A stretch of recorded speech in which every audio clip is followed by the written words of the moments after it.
This program features live coverage of an African safari and may include animal kills and carcasses. Viewer discretion is advised.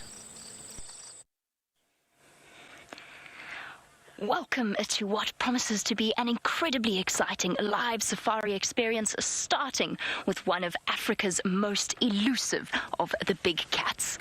This is Safari Live. Ready.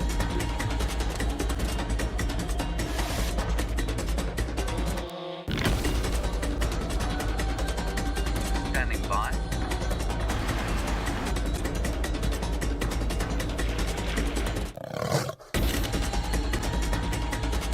Five, four, three, two, one. You are live, you are live. Good afternoon, everybody, and welcome on your own special African safari. My name is James Hendry.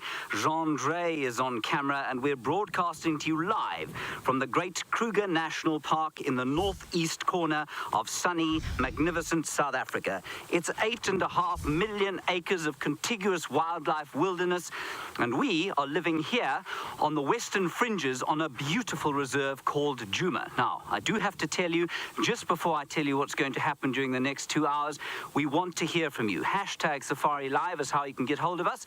You can ask us questions, you can give us your comments. Tell us what you think of Africa, ask your questions about the animals that you're going to see. Now, this over here is the safari tent. It is laboratory, it is museum, it is, well, they're full of interesting things that we will show you during the course of the drive.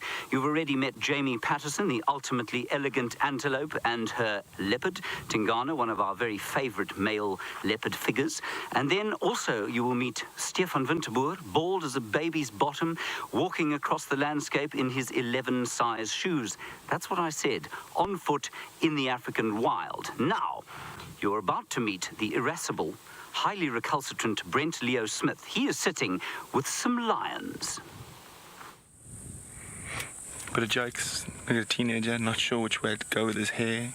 He's going a bit punk. Yeah. Well, he's got a very patchy beard, very patchy legs, as a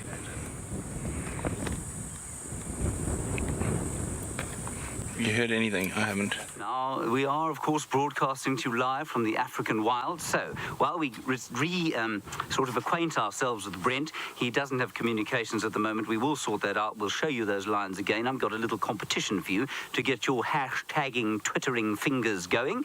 Now, we have in here a microscope, and I've hidden something very cryptically in here, everybody. I'm just going to put it where you can see it, and then we will show it to you. Oh, dear. Goodness. There we are. Okay, let's have a look at this. Now, I'm going to ask you what you think this is, and then I will show you. Hashtag Safari Live, you can tell us what on earth you think this is underneath the microscope.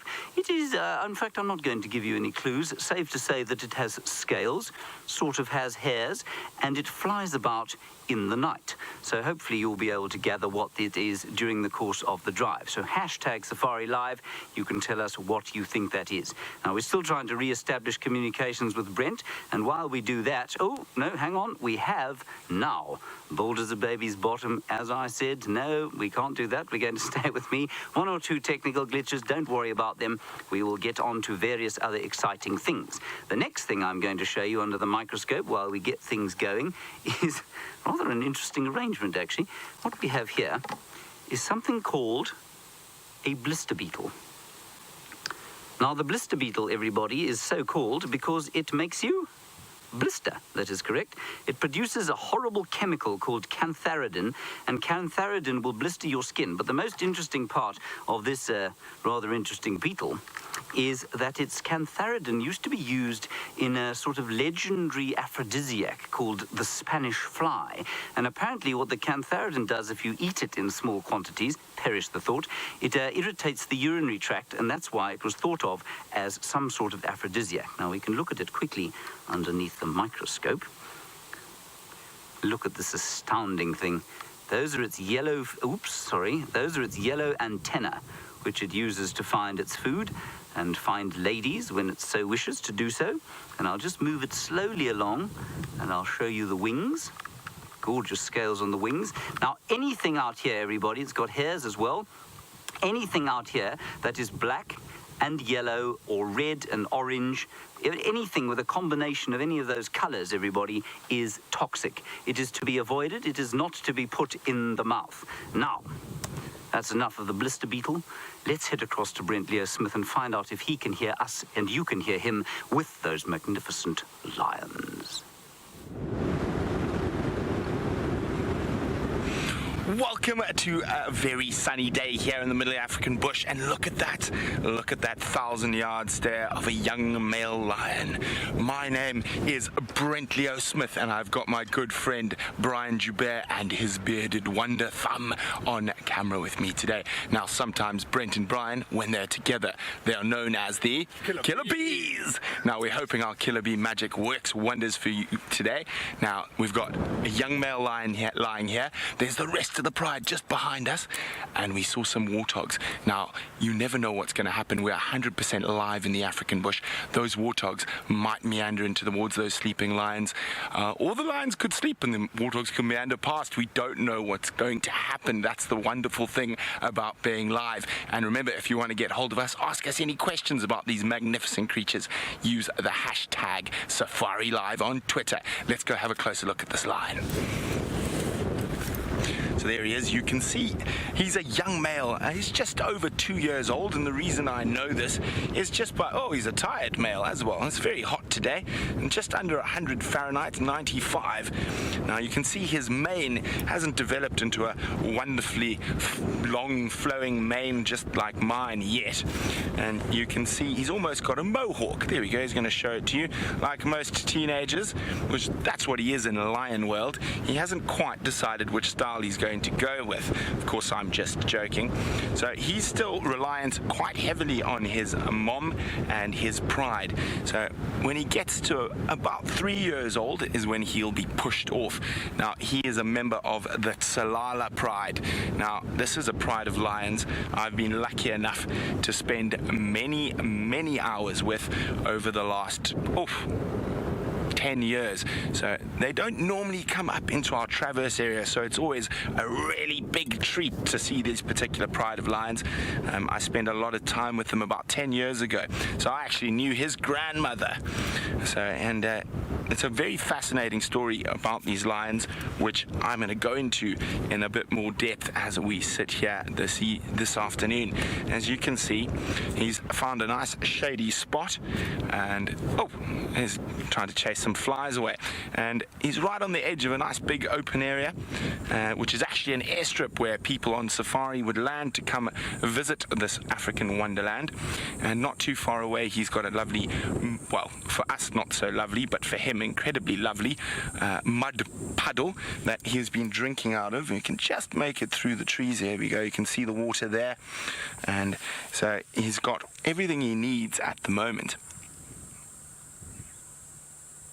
And we can also have a look. He's got quite a nice big belly, so he's not too hungry. But we've got a special welcome to the Nat Geo crew sitting in the fishbowl. Absolutely amazing. Oh, he's up. Sorry, Nat Geo, we're going to stick with the lion. Oh, he's seen something. What's he seen? That's what happens when it's live. You never know what's going to happen next. Oh, whatever's happened, he's slowed down.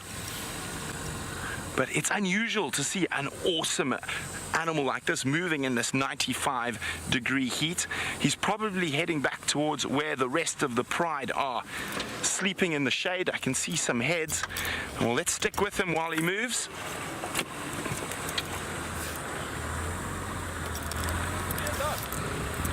So he looks like he's heading back towards the rest of the pride. And as I said, quite often in this heat, it's very unusual to see them. While we do that, let's go meet Steph, who's a very brave man wandering about on foot. Hello and welcome to the bushwalk part of today's safari. My name is Stefan Winterboer, and on camera today we have David.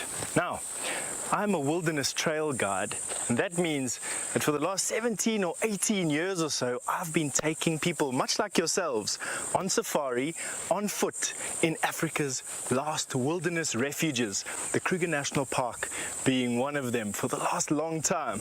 And today, what I'm hoping to show you is a whole bunch of things that you're not likely to see from the safari car, or at least not from at least the distance that you are with those lion and with those leopard in any case. All right, what really gets me going are the smaller things, insects in particular, and all the creepy crawlies, hairies and scaries as well. Now, since we were just with those lions with Brent, I've got a question for you. Don't forget that it is an interactive show, this, so you're welcome to forward your answers to the hashtag Safari Live, and let's see if you can get this question right.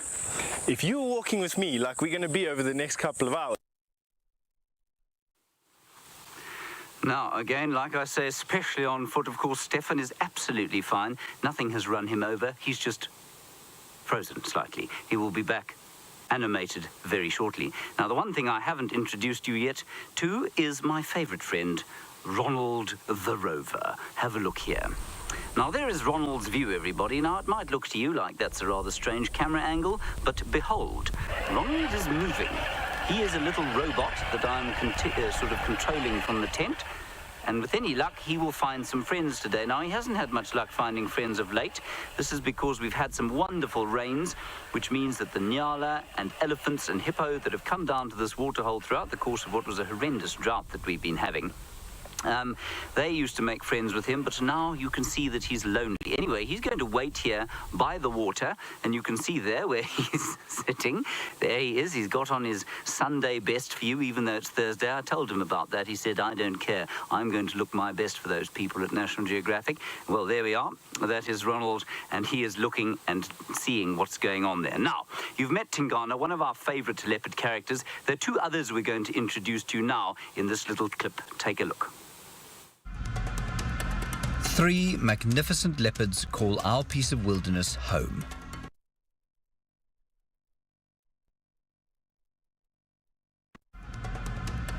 Three magnificent leopards call our piece of wilderness home. 3 magnificent leopards. Oh, there we go. We were trying to give you a little bit of background into the leopards of this area. But I think that something went a little bit wrong, but that's okay. Bringing you a live safari from the middle of the African bush sometimes comes with its complications. My name is Jamie, because I haven't had a chance to introduce myself. And this afternoon it is my privilege to have VM on camera with me. He is the one responsible for bringing you these incredible images. And it's my pleasure, for those of you that are new to our live safaris, to introduce you to an incredible male leopard known as a Tingana. And let's have a look at him here. As you can see, he's taken me on an interesting journey into the trees, so you may or may notice that I have a tree bashing me on the head every now and again. And that's the joys of these live safaris, is we just never know exactly what to expect. These animals are 100% wild. They come and go as they please, and as a result, sometimes things are a little bit unexpected. There we go. Hello, boy. I was so hoping that we were going to be able to see his beautiful face. Now, this, as I said, is a Tingana, and he is the dominant male leopard of this area, and one of the leopard characters that we have come to know and love extremely well. He's got a massive, massive neck. He is, in fact, one of the biggest male leopards that we see out here. And he moves through an absolutely enormous territory that covers several different female leopards' territories. And he is absolutely gorgeous. Just look at those eyes. I've had the privilege of getting to know Tingana over the last year and a half, and I've spent a great deal of time in enjoying the time with him. Up he gets. And it is an absolutely wonderful thing to get to know the individual leopards of this area, and to get to know their individual personalities and watch the way that they move, watch the areas that they move about in, and enjoy the presence of their company. The last time, or one of the last times I saw Tingana, he had an incredibly narrow escape from one of the lionesses of this area on Juma. Let's just go and have another look at him. Oh,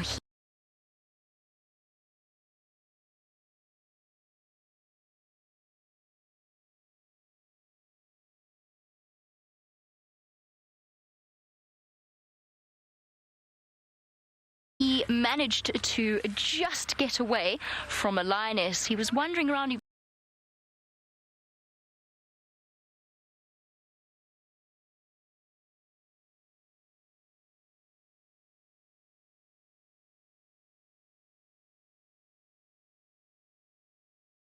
was hunting quite happily, and it was a time when Tingana actually went through quite a bad condition. He was relatively thin, and that's typical of a dominant male leopard out here.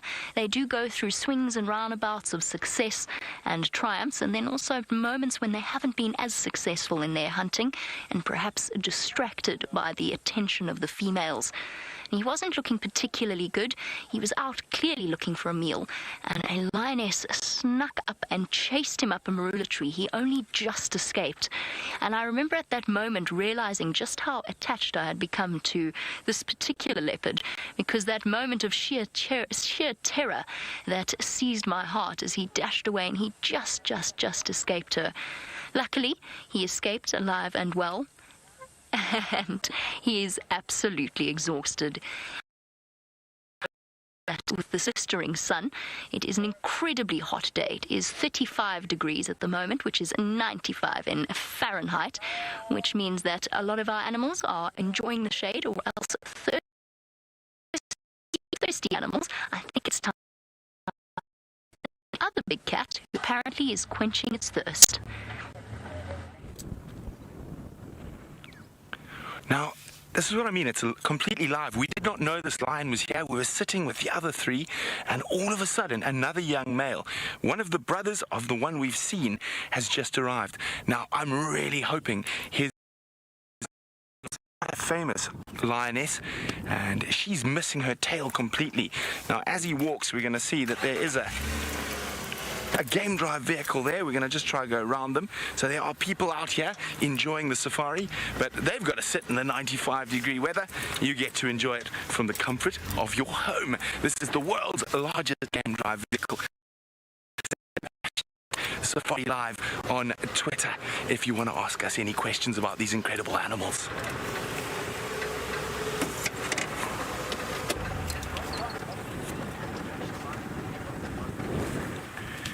Here we go. Look at that. As he's having a good drink there. A big welcome to Jeff in DC, who's watching this live. And Jeff would like to know, how old are lions before they leave their mothers and natal pride? Well, Jeff, there's never any set rules out in the African bush. It completely depends on the individual and the circumstances. Normally between 2.5 and 3 years old, although we've been lucky enough to witness a young male who hung around till he was about 3.5, nearly 4. So every circumstance is different. Every pride dynamic is different. And one of the easiest ways to get in trouble into the bush is to work in definite facts, because the bush teaches you that, well, we wrote the books, the lions didn't read them, so they don't have to listen to them. And you can see there that mane is starting to develop. He's only going to really have a full mane by the time he's 6 years old. Now, male lions will only challenge for territory when they are 6 years old, or 5 to 6 years old, and till then they spend that 3-year period after they leave mom and their natal pride and before taking over their own area as nomadic males, and they can move as far as 100 miles away from their natal territory.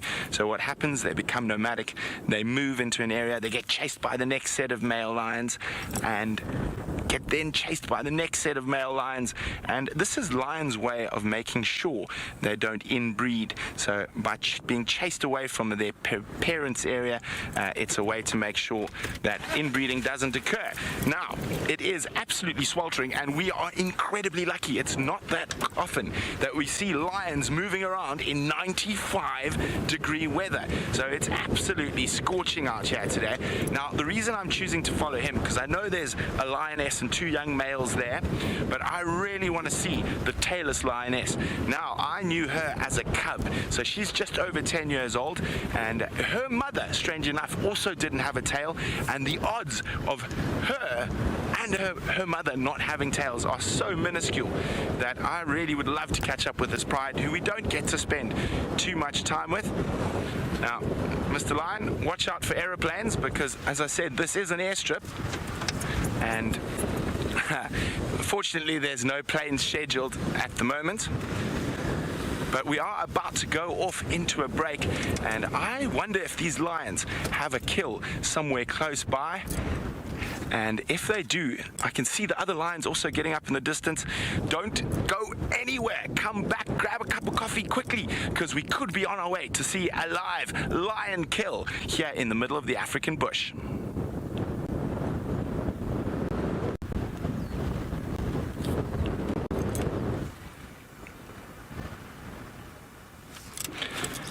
Hi guys, and now of course all our wonderful regular viewers are with us.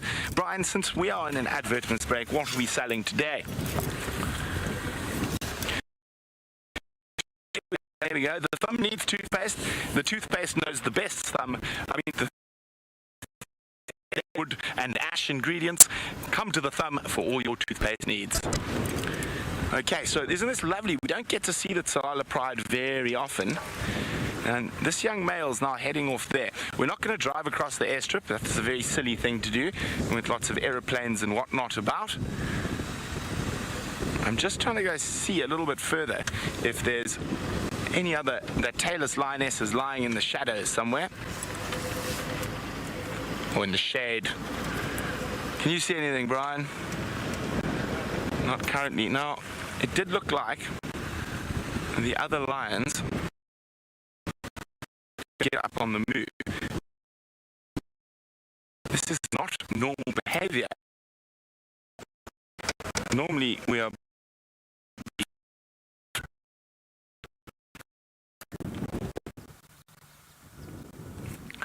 Where is he going? Where is he going?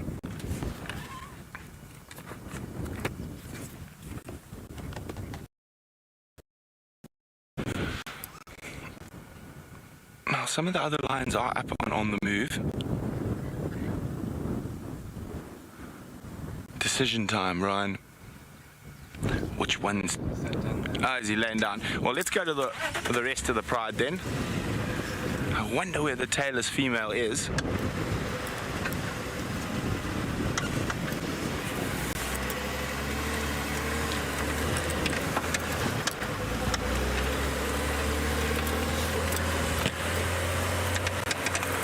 Stations, there's one young male lion mobile to the north.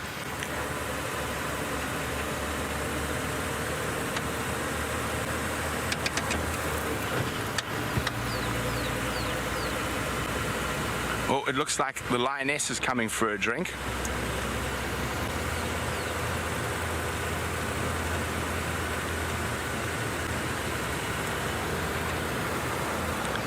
Station, are you copying me?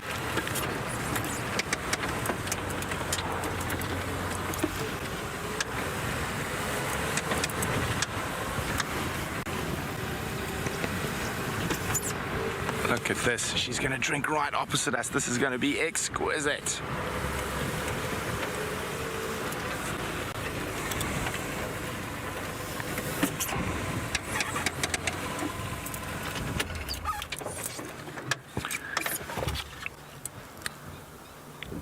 One single lioness is now at Buff Pan drinking.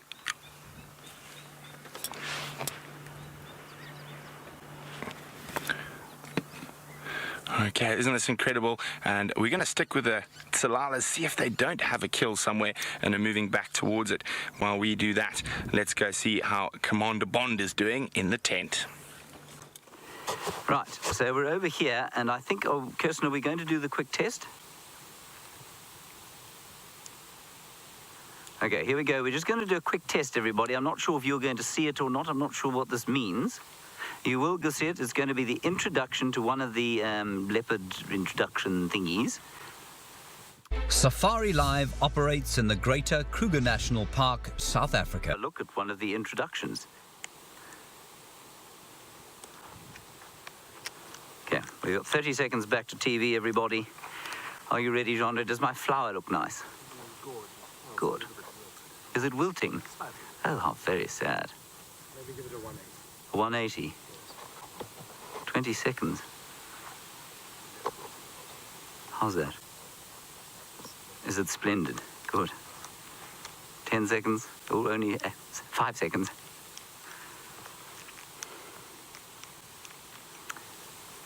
Welcome back, everybody, and welcome to your live safari. Of course, my name is James Hendry. You've met Jamie. She's with the leopard. Brent is with the lions, and Steph is hopefully unfrozen soon, walking around finding things. Please talk to us. #SafariLive on Twitter. That's the best way to get hold of us. This is a very beautiful little flower called Zinnia peruviana, and unsurprisingly, with a name like that, it isn't from here. It is from Peru, which means that it shouldn't really be here, so we shall drop it to the floor and stomp upon it. Good. Now, over here, we've got a map of our traversing area. This is about 10,000 acres or so, and I am a fantastic artist, and so I thought it would be really remiss of me to deprive you of my spectacular art. 10,000 acres, and this is Djuma. Arathusa is where the lions are. Here is the airstrip. That's where they are. A very nice sort of out of Africa aeroplane that's been drawn there. That there, of course, is Shadow, who you've yet to meet, but hopefully you'll meet her. There is Karula. She is the great queen of Djuma. I'll just give her a little crown. She is kind of our main leopard character. Shadow is her 9-year-old daughter. And then Tingana is sitting actually over here. We'll make him slightly bigger than the females because he is bigger, isn't he? By about sort of 50% or so. I've decided to give my leopards orange spots today. There we go. He's a beautiful fellow, isn't he, Gendre? Gendre agrees, everybody, that I'm a spectacularly good artist. We'll give him some eyes, this chap. There we go. And perhaps some blood dripping from his mouth there. Lovely. So that's the story there. Now, Tingana has a territory that extends all the way around like this. He's got a massive territory. It encompasses Karulas, it encompasses Shadows, and it encompasses another female called Tandi off to the eastern side. So that's his territory there. And Karula, being a female, she has a territory that's slightly smaller, and hers looks pretty much like this. She goes a little bit up here and around like that. And that's probably, of the 10,000 acres of our traversing, that's probably about 3,000 acres or so. And then Shadow, her daughter, slightly overlapping territory, and that's pretty much her territory there. So hopefully we've got a good chance to see both of those leopards. You're ready with the sort of great prince of cats, so let's head back to him immediately. So now you've had a chance to get a better idea of how the leopard territories all work, and at the same time, apparently you've had a chance to sample James's artistic ability, which by all accounts is quite unique. We are sitting right now live with one of the leopards that James has just mentioned. My name is Jamie, and we are right on the boundary of Djuma Private Game Reserve, and right here, right now in South Africa, we are sitting with this incredible leopard. And because it is live, and because we're sitting here and we're having this conversation, it means that you can send through your questions, and you can do that on #SafariLive on Twitter. So please do, if you have any burning questions you've always wanted to know about the leopards, the lions, or any other things of the wildlife of this area, please do send through your questions. In a second, we're going to take a bit of a closer look at the amazing Tingana, and I'm going to tell you a little bit more about him. Now, the name Tingana means shy, or the shy one, and actually not too much is known about this particular leopard until the day that he stepped foot in the Sabi sand a good few years ago. And the reason he is called a Tingana, which is, by the way, spelled Tingana, the reason he is called a Tingana is apparently when he first arrived in this area, he was very, very shy. Over the course of several years, and he's had many vehicles moving around him, he's had lots and lots of professional and ethical guiding, people tracking him and finding him and following his story, he's become accustomed to vehicles, and he no longer sees us as any sort of a threat. So the name Tingana actually no longer really applies, and in fact the only time Tingana is ever shy is if you encounter him on foot.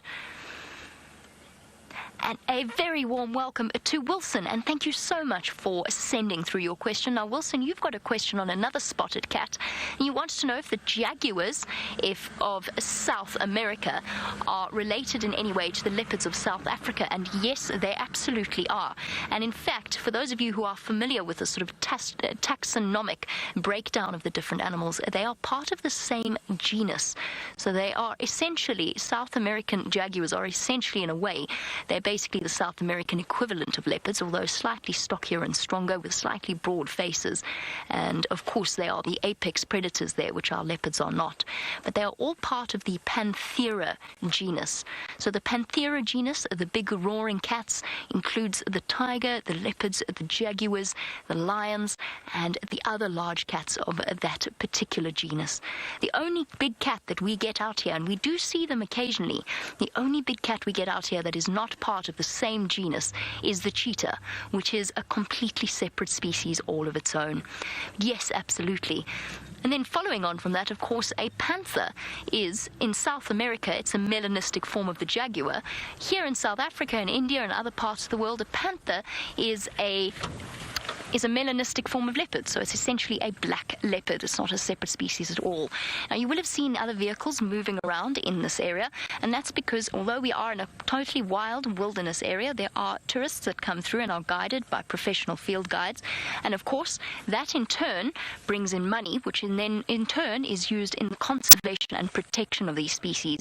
So these are tourists coming to take photographs of these animals only, and it does actually, in a way, ensure the safety and the future of these beautiful creatures. And you can see he is more than perfectly content to lie up in the shade, although the shade is shifting. And I have a suspicion that any moment now, Tingana might just get up and move. He's under the heat of the blazing sun, and hopefully he decides to come a little bit closer. I've had shared moments with Tingana where he has walked right up past the side of the vehicle, so close that at times I've almost wondered if his tail's going to brush against my bull bar or against my door. And occasionally he's even come and lain in the shade that the vehicle provides.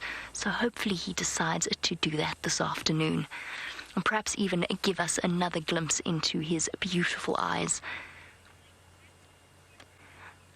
Speaking about members of the Panthera genus and the different ones that we see, of course, Brent is with those incredible Salala pride.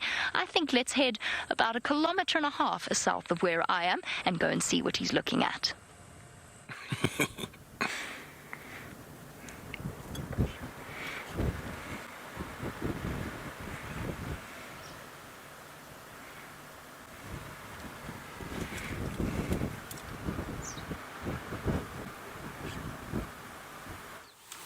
Now, one or two technical glitches. Brent is at the far end, of course, of our traversing area, and so that's why he's struggling to hear you, but at least you saw that lion panting away. It is very hot indeed.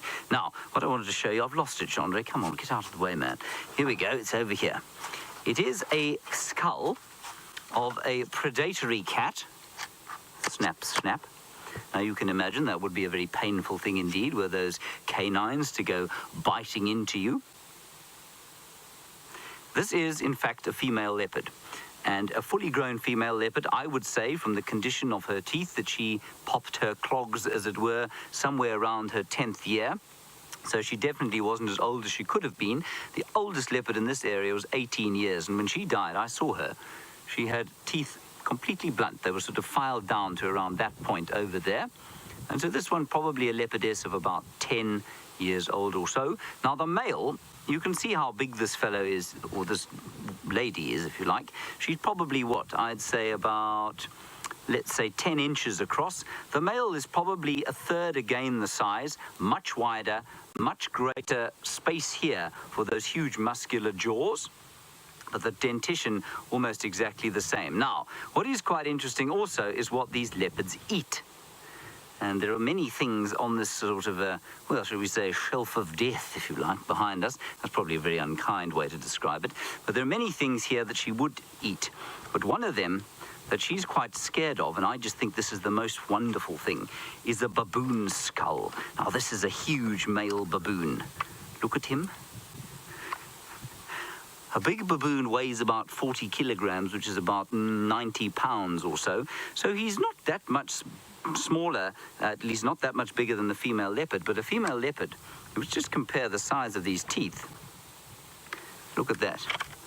You can see that this leopardess has got much smaller teeth than this baboon, and the baboon doesn't use his teeth so much for killing things as he does for defense. He's got dentition, other than these great big teeth, that is much more reminiscent of our own human dentition. Very nice. Gendre doesn't have teeth that look like that. Do you, Gendre? No, good. Excellent. Now, we have had the quiz, of course, of... Where is it? Oh, Violet, Melinda and Elaine, you all say that you all got my quiz correct, which makes me feel rather stupid. I'm rather sad that you all got it correct, but well done. Here it is. There is the moth, a beautiful hawk moth, everybody. And that's what was under the microscope when we saw it. And what I would like you to see is his eyes. See the eyes there?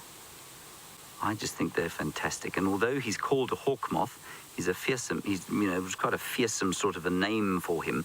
He's not actually a predator at all. He is an eater and devourer of nectar.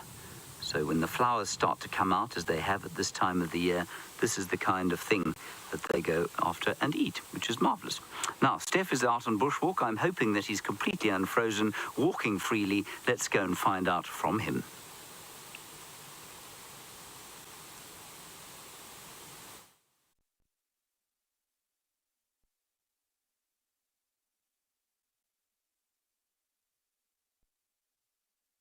Everybody, it's not always like this.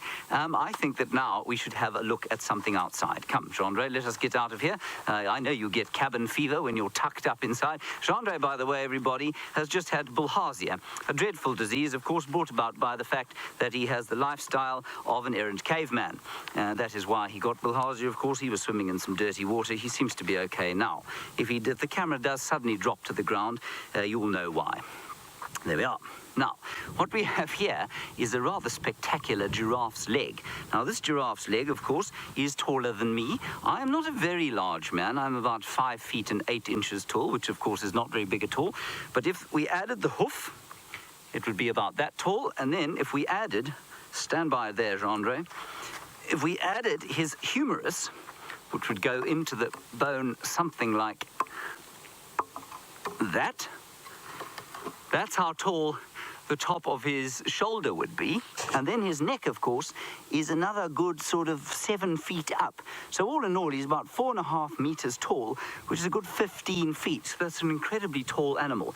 And I just think that the way these bones fit together is astounding. He carries most of his mass, of course, on this very joint here, the joint between the humerus, the radius, and the ulna. So this is like your forearm. Right, Jamie seems to be completely unfrozen, completely in communication with Tingana, who is fast asleep. Let's go and find out how things are going there.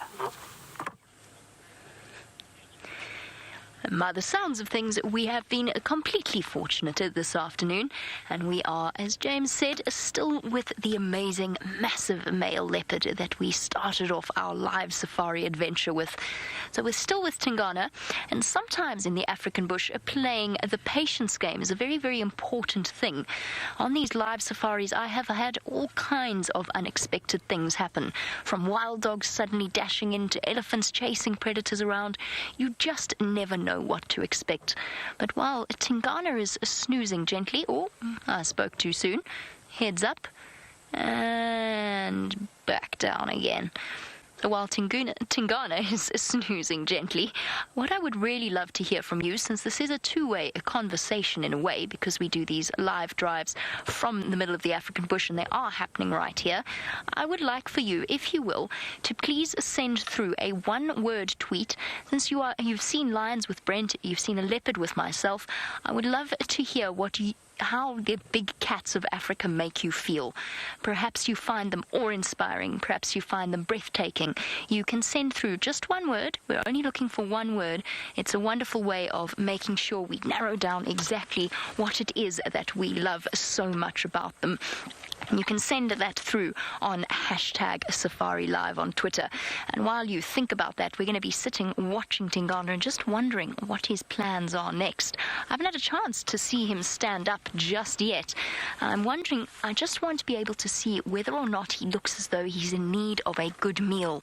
You might even, before the end of this live safari, you might even get to hear him roar. Now that is a sound that I can only describe as a bow saw sawing through wood, and that's exactly how we describe it. It is a leopard sawing. I don't think I do a terribly good impression of it, but hopefully Tingana will give you his rendition of his incredible roar. Stay tuned after the break to find out what this massive leopard has to offer us.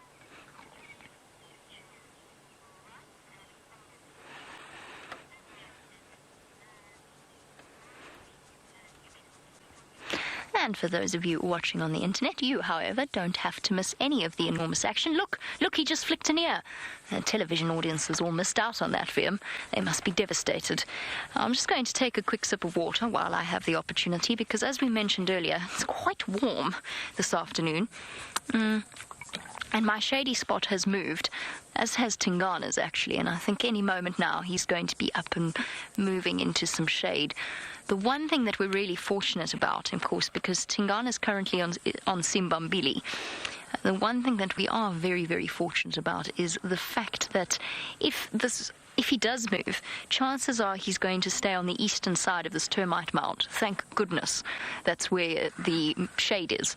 Otherwise, there's a good chance he could sneak round onto the western side, and that would be devastating because, well, actually it wouldn't be that devastating. We've had a chance to spend some time with him. We can go off and search and other exciting things, have a chance to see them. What are your plans, Tingana? Whenever I see Tingana on a day like today, I always think back to that sighting where we'd gone out late in the afternoon. I think it was so hot that the cameras kept shutting down.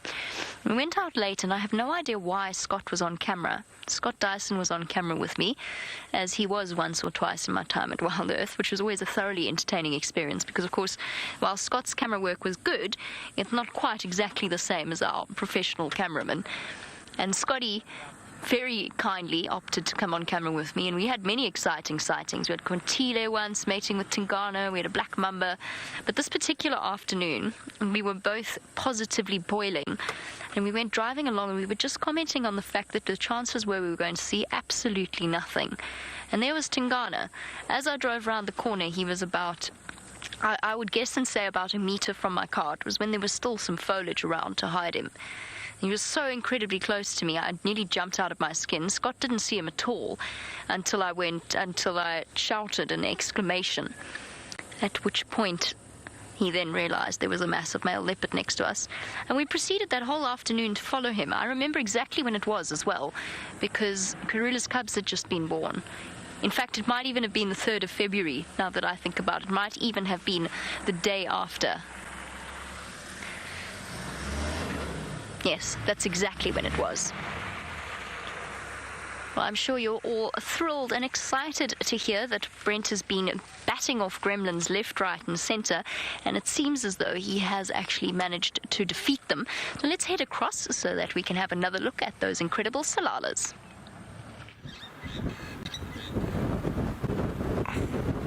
And the talalas are really treating us there. It's so hot that they're getting up and moving every couple of minutes. Now, the one young male's just disappeared off, and he's not far away. I was hoping he was going towards the tailless lioness, but he isn't. He's just lying under a guarri bush. So we're going to stick with these, and I can't understand. They seem to be up and down. They're quite distracted. It could be because they might have heard the Birmingham's roaring. It could be that the Matimbas are giving them problems from the south. You never know what's going to happen next, even on a swelteringly warm day like this.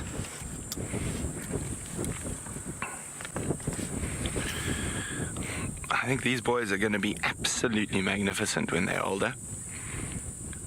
I think, if I remember correctly, they are Majingalan progeny. Oh, he's tired.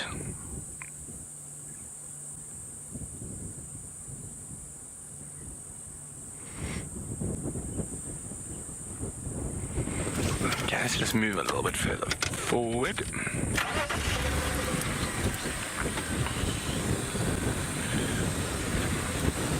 And for once, the lions are being quite kind to us, and they've chosen a big enough patch of shade for us to reside in as well.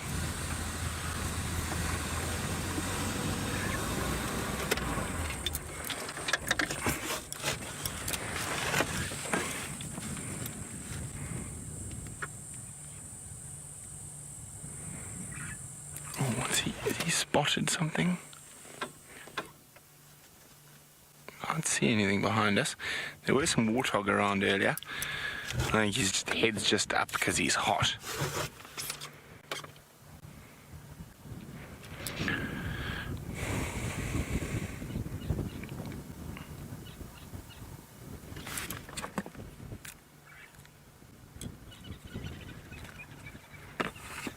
Okay, we're about to jump back on board with the TV audience, but it's always good to have all of you with us all the time.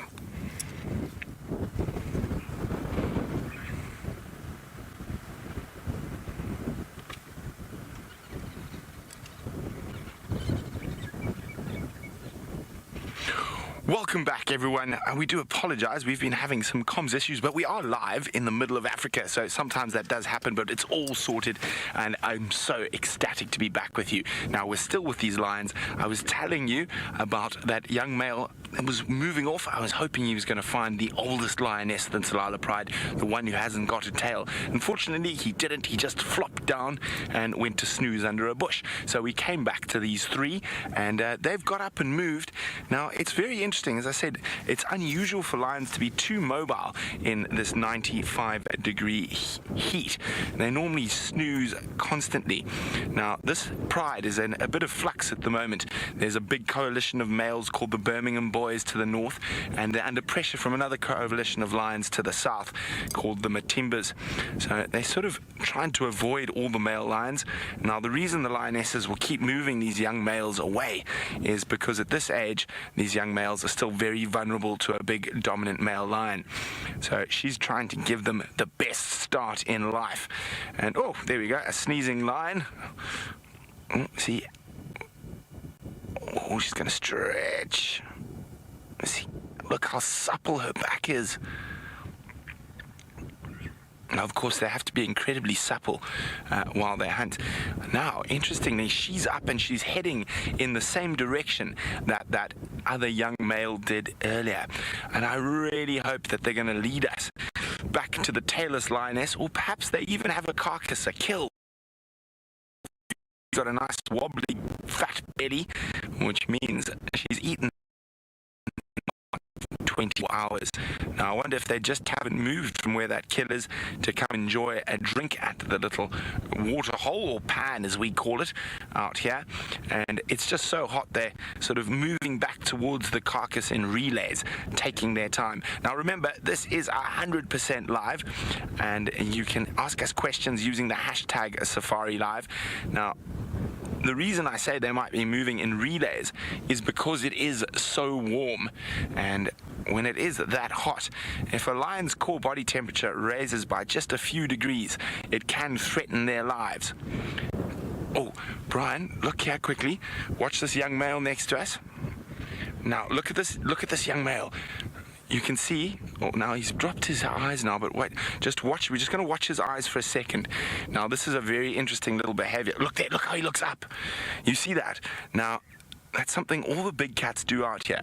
And particularly lions are very, very conscious of it, and I'm going to show you why now. So, in a lot of areas, lions actually scavenge from other predators. Look, he's looking up again, he's looking above us. And there we go, look at that, how he's looking. And there's vultures. Now, we're going to keep an eye on these vultures. They could be dropping down to where a carcass is. So lions, because they do scavenge quite a lot, and keeping an eye out, seeing if those vultures start dropping towards the ground, and then they might even get up and follow. Now, those vultures could be heading towards where these lions have made a kill.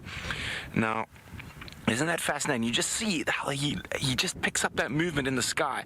And as Brian comes out wide, you'll actually see what a small dot that is in the sky that lion spotted. Isn't that absolutely incredible? Now, I'm half convinced they must have a carcass where those vultures are flying towards. And Daniel was wondering, actually, what is the survival rate of young male lions out in the bush?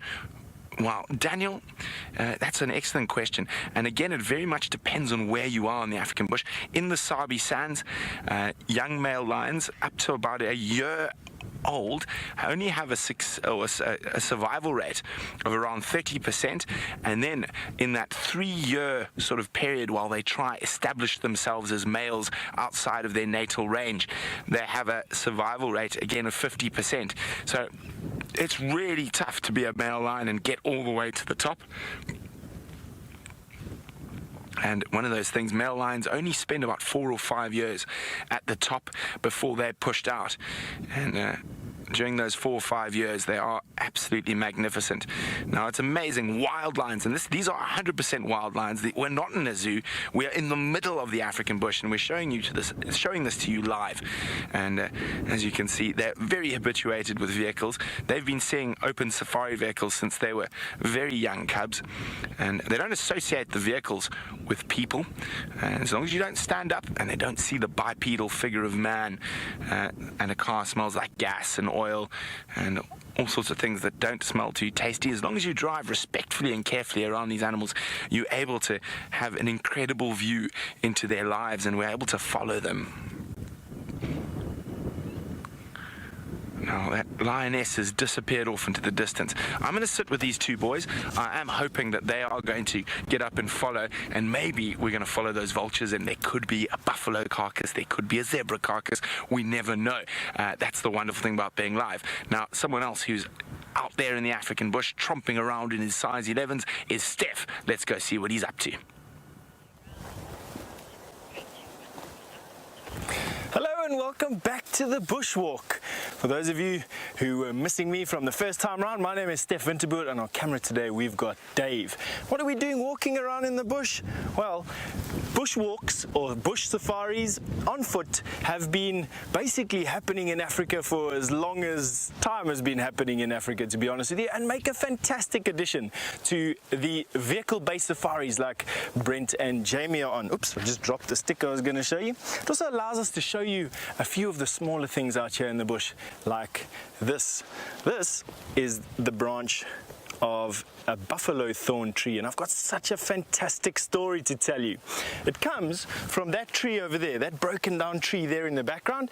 That elephant broke down during the drought. It's a fantastic fodder tree for elephant. But this always every time I pass these trees, it always brings me back to a dear old friend of mine. His name's Richard in Dubai. Him and I worked together many years ago when I was just a junior field guide, almost 20 years ago now, can you believe it?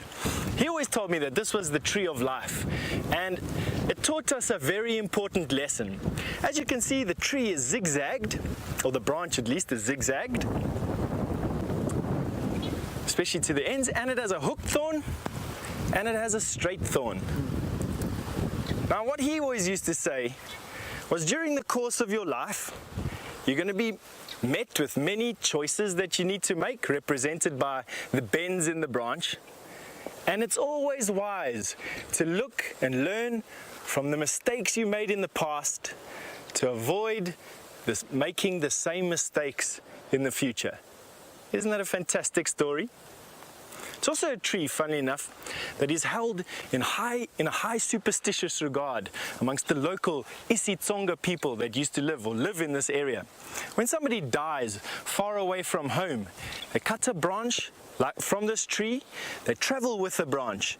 And when they get to the place where the person died, far away from home, they wave the stick over the area where the person died, capturing the spirit of that person. Then they transport the stick back, all the way back to the homestead where that person was born, and they bury this stick in the middle of the cattle kraal or the family cattle kraal. And that ties the spirit back to the land, and it brings back the spirit of, well, makes it part of the ancestors, but brings back that spirit back to the people. Isn't that an awesome story, hey? All from this little tree. Let's go over to that tree, actually. Come with me. Oopsie. Now that's a bushwalk for you. These branches that jump out of the way, trip old Dave up. All right, another thing that we can use this tree for is a salad. Now, I know we're going to be sending you over to James in a little bit, but while we do that, I'm going to have a little bit of tea. It's a good salad, this, very nutritious. What I have on my shoulders, everybody, is, well, it's half an elephant pelvis. Why do I have it on my shoulders? Not really sure. I just kind of wanted to show you the fact that I have an elephant pelvis with me. There we go. Now, you can see that we are in the African wild. We are live from the African wild, and I'm going to play a little game with you, which you can answer on #SafariLive. This game is called Two Truths and One Lie. I'm going to give you 3 facts, one of which is not true, 2 of which are completely true. And then we're going to show you a little clip which will help you to answer the questions. The first fact is, the director of the show is a steamy redhead. The second fact is that the technical director of the show is a Muscovite. Terrifying. The third fact, everybody, is that the final control where all of this happens is a very sophisticated technical hub in the city of London. Now, if you wish to answer these questions, #SafariLive, you can just send which fact you think is rubbish. Fact 1, the director is a steamy redhead. Fact 2, the technical man is a terrifying Muscovite. Fact 3, the final control is in London. So take a look at this clip and you'll see how we all put these things together. Safari Live operates in the Greater Kruger National Park, South Africa, part of 8.5 million contiguous acres of pristine African wild. Djuma, on the western fringes of this giant reserve, is the beautiful piece of wilderness that we call home. Many of Africa's iconic fauna and flora thrive here. The magnificent animals of Western Kruger have become habituated to humans through 30 years of tracking, viewing and photographing them. Just a few meters away. This is not to say that they are tame in any way. We don't want to be in the wrong spot. Safari Live is brought to you through an astonishing array of technical and wilderness wizardry. There's a trunk coming. Oh, look at the nose. Coming to smell him. The enormously dedicated team of wildlife filmmakers lives and works in the bush, relishing the challenges that come with broadcasting a high-definition signal live from the African wilderness. There you are, everybody. Now you can tell whether the director is a steamy redhead, the technical man is a terrifying Muscovite, or this is broadcast to you from London via the African wild. Now, before we go back to Jamie and Tingana, the magnificent leopard, I want to show you what might be the cutest little invertebrate I've ever seen. Have a look here. That there, everyone, I'm not actually sure, but if you look very, see, it's digested inside. Can you see that? Its little intestines moving there. Isn't that astounding? And he's got such a cute little way of moving. Of course, once you pick him up, he'll probably sting you horribly. But so far, he hasn't stung anyone. And I just think he's very, very sweet indeed. So we'll release him back into the wilderness where he can get on with his very happy life out here. Now, let's head straight across back to that huge male leopard with the not quite so huge Jamie Patterson. I think that James has described that particularly well. Tingana, in terms of his weight, probably weighs close to double what I weigh, so he is absolutely massive. Now, for those of you that have just joined us, my name is Jamie, and this afternoon we are coming to you live from a truly incredible, pristine wilderness area. We are just on the western fringes of a place called Djuma Private Game Reserve, which all falls under the Greater Kruger National Park area of South Africa. So right up in the top northeastern corner of what is voted to be one of the most incredibly beautiful countries in the world. And one of the most incredibly beautiful animals that we have to offer is the amazing male leopard that is just over my right shoulder.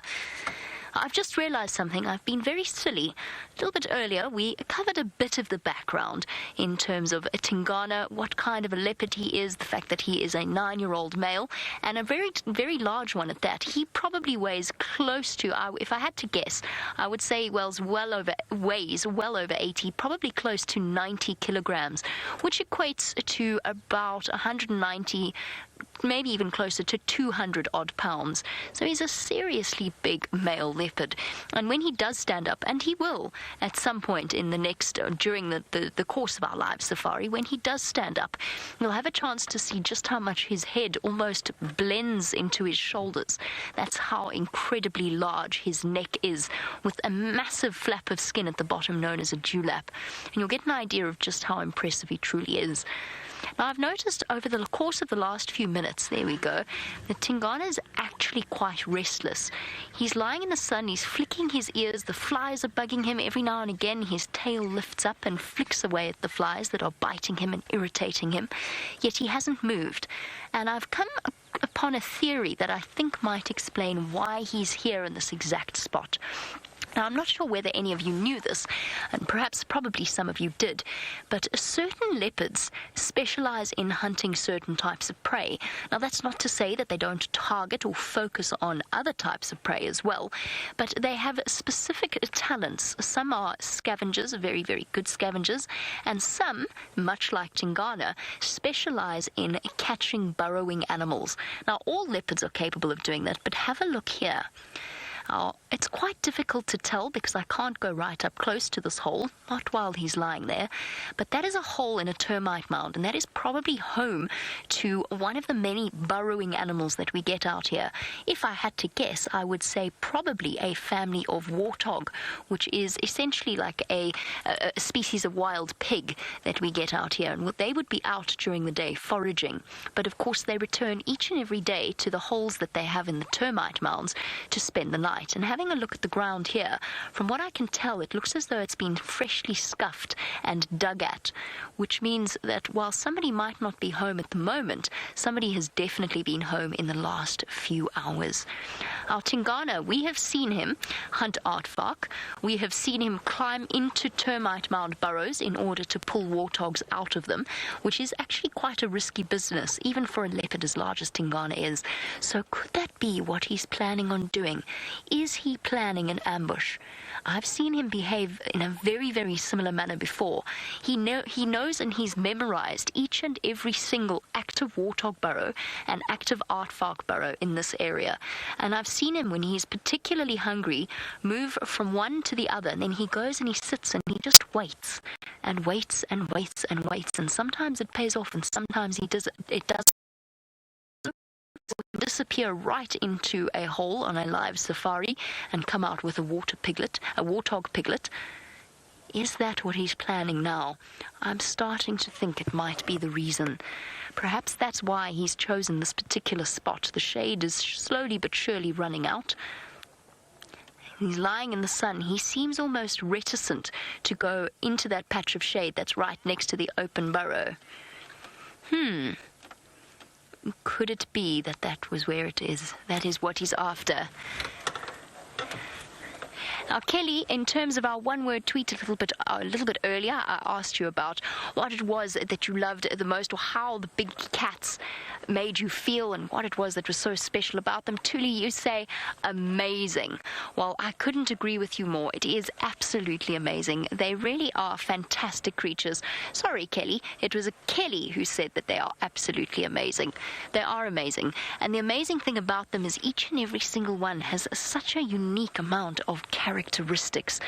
Each one has a different personality. Tingana, I mentioned earlier, it is a word that means shy, but he is no longer a shy leopard.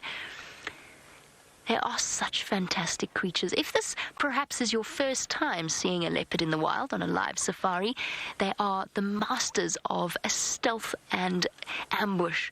That is the way that they hunt. And I wonder if that's what Tingana isn't planning now. Of course, we're on the vehicle, which allows us to get right up close and personal to the animals, but there's more than one way to do that out here in the bush, and I think it's time to have a look at things from a different perspective. Everyone, Ronald has made a friend. Henry the hippopotamus, have a look. Here he is. He's walking straight up to Ronald, everybody. Oh, Henry, say hello. And look at all the oxpeckers. He's covered in oxpecker dung, is Henry. Right, now let's just turn Ronald slightly. There we go. Now look, Henry's not even vaguely afraid of Ronald. This is excellent. Let's follow slowly behind. Ronald has very clearly made himself known to Henry, and so Henry is not very irritated with him. We're just going to drive very slowly up here.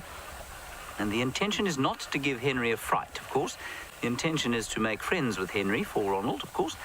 And there is a lot of water around here, so I'm not really that terrified if Henry does get a fright, because he'll find some other water. Right, now you can see Ronald now, of course, has got it stuck slightly. We're going to move him a bit quickly. There you can see him moving. And we're just going to drive around to where he can get a slightly better access point and view Henry. There we go. Let's try and drive down here. Don't fall over, Ronald. Ooh, there we go. Brave fellow. Look at the rocks on either side. Ooh, there we go. Now, of course, the last time we did this, everybody, Ronald was kicked into the water by a very nasty elephant bull. But Henry is much more friendly than that. Isn't that wonderful? Now, this is just a great way for us to observe the wilderness, and we're hoping over the course of time that Ronald's presence with the animals will slowly become normal in the same way that our vehicles have, and we can then get a completely different view, perhaps of lions at their kills and of these animals drinking, of course. Marvelous, marvelous stuff. Now, it's time for a personal story. I just want to quickly tell you a lion story before we show you something about the lions of this area. When I was a very new guide, I was walking around with a man roughly Stefan's age and, a bit of his vibe, if you like. And he came to me about 2 weeks into my training and he said, we're going to go and walk into lions on foot. And I looked at him as though he was stark raving out of his mind, because who would willfully walk into lions on foot? So off we went, and we were with a very magnificent fellow called Elvis Ngomane. And Elvis Ngomane was unlike me in that he was 6'4" and weighed about 250 pounds. Anyway, I was handed the rifle in order to defend us, which was a particularly stupid idea, as I couldn't shoot straight to save my life. And we went walking through the bush, and Elvis was tracking, and he was going very silently, and he could move like an elephant. An elephant moves completely silently through the bush, and suddenly he went, Yema, which means stop. And there, from behind a bush, we heard a growl. And even if you've never ever heard that sound before, you know exactly, something deep in the recesses of your genetic memory tells you that that is a lion behind that bush. Then, what happened was we took one step further forward, and I was expecting these things to come herring out of the bush at us. All they did was stand up, look at us, terrified, turn around and run away. And this, of course, is why it's relatively safe for us to be on foot in the wild. Animals are terrified of us. We are the apex predator out here. And although my lunch came almost out of my mouth again, it was a profoundly wonderful experience, especially having done it with the great Elvis Ngomane. Right, let's have a look at some of the lions of this area. Two amazing prides, one coalition of males. Take a look at this clip. Most cats, as your tabby will tell you, are solitary. The African lion is the exception.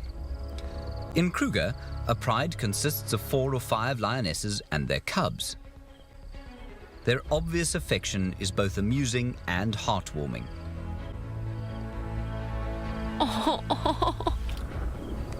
That is so magic. That was absolutely wonderful. Amber Eyes just gave that cub an enormous hug.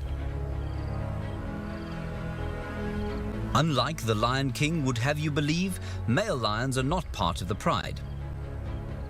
They live in coalitions. Young males leave the home as adolescents. Brothers and cousins roam the wild like unruly teenagers. But once the territory is secure, males can relax with their prides. While inescapably lazy when it comes to finding their dinner, males have a charming relationship with their cubs. But their time as dominant male lions is limited. Sooner or later, stronger youngsters will invade the territory looking for a pride of their own.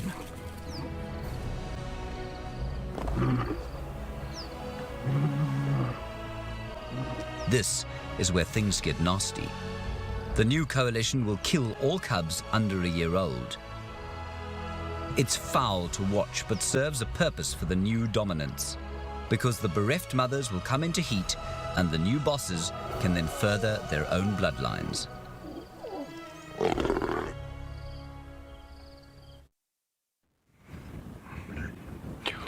Wow, wasn't that incredible having a look at a bit of how the lion's family structure works?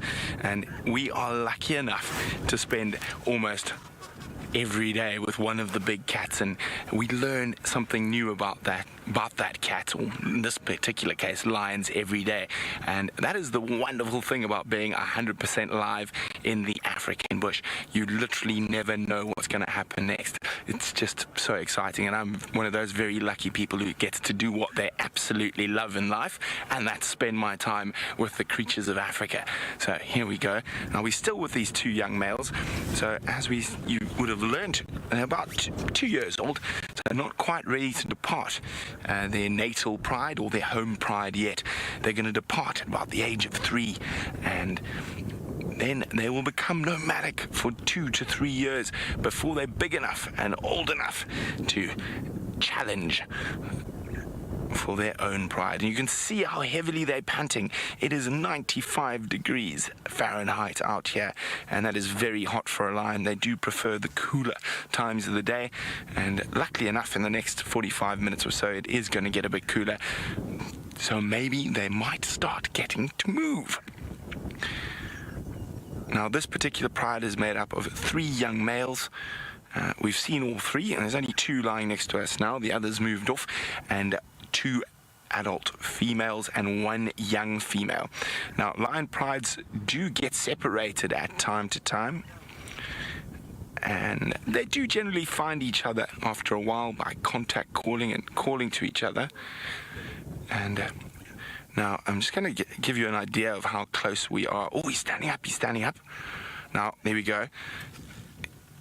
Christy is wondering how close these lions are to us, and Brian's going to come a little bit wider.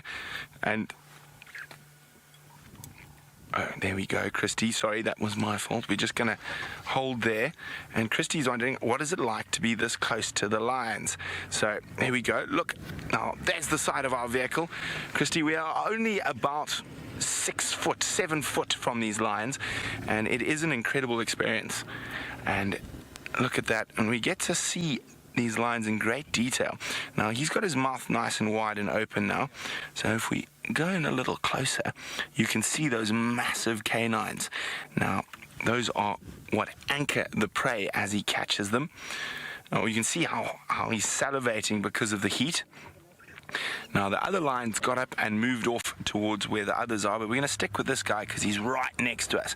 And you see he's got some scratches on his nose, and most of those scratches will be fighting over food. There we go. He is in still very, very good condition. Big fat belly. He hasn't got too many nicks and scars like a big dominant male lion. And just look how heavily he's panting from the heat.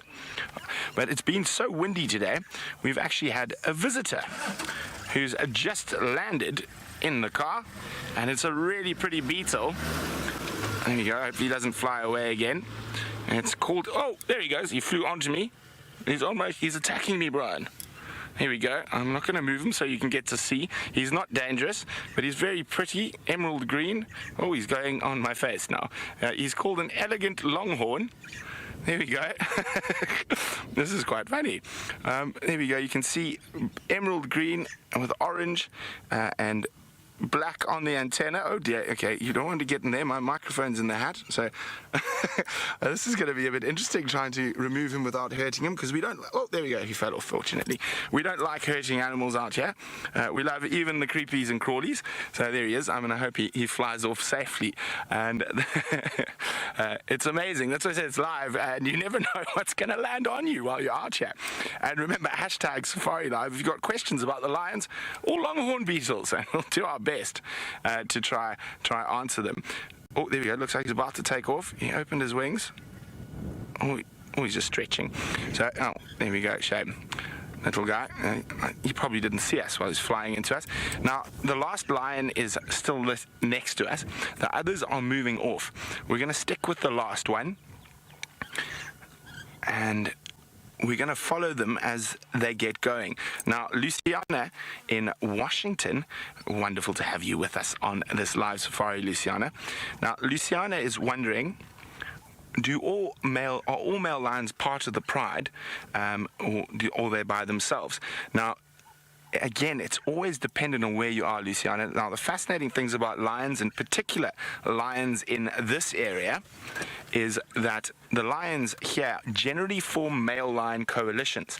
So these three young males, when they get kicked out of this area, what will probably happen is that, as I said, they become nomadic.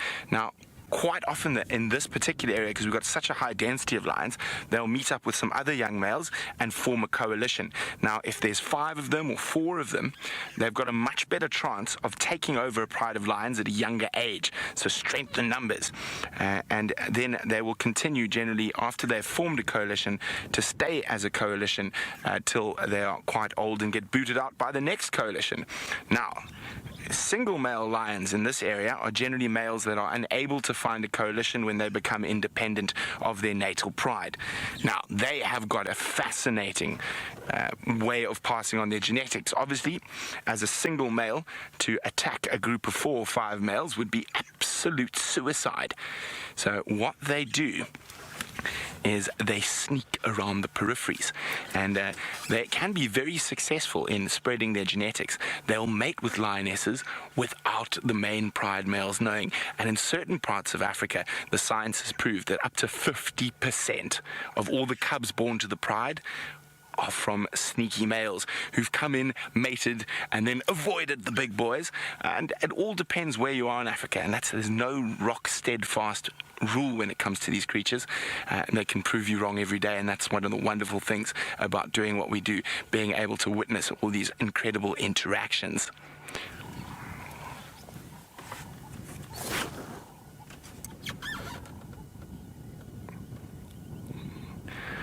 Now, we've got a question from Jeff Daniels in Washington, D.C. from the Nat Geo offices, and he'd like to know, what's the craziest thing I've ever seen with lions? Now, Jeff, it's a bit of a story, but you asked for it, so you're going to have to get it.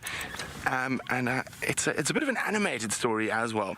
Now, I've worked in the African bush for most of my adult life, apart from one bad year where I decided to try work in the city. It didn't work out well.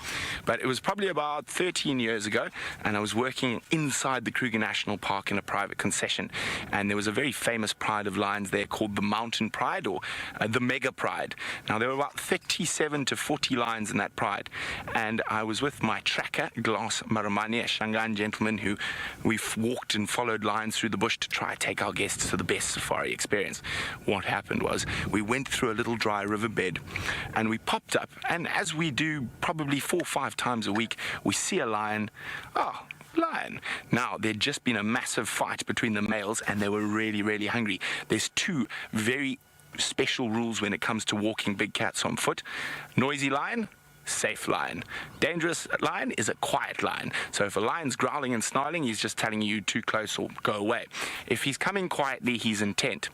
And these lions came from about 60 meters, so 110 yards or so. Now, take into fact, a lion runs 22 meters per second at full speed. So it does that in 3 seconds. My tracker starts shouting at me, shoot the lions, shoot the lions. And I shouted, no, I don't want to shoot any lions. I was like, throw rocks at them, throw rocks at them. So we literally stood there for about 20 minutes while the lions growled at us and whatnot, and we walked back to our vehicle, and I was completely calm till I had to put my rifle down, and then I just started shaking, and my tracker couldn't even climb into the car. But the last lion's on the move, so let's go follow him.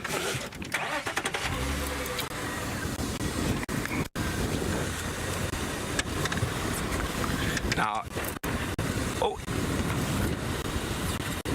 it looks like he's going to go for a drink, so I'm going to get around to the other side of him. While we do that, Jamie's got a feathered friend to show you. A feathered friend that has arrived at our leopard sighting, and what a thoroughly entertaining bird this is.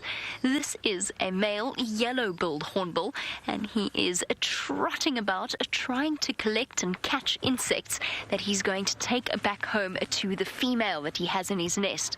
Unfortunately for us, he has just moved behind the vehicle.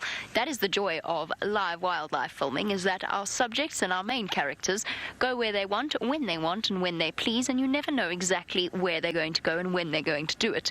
Tingana, for example, well, he's slightly more predictable, isn't he?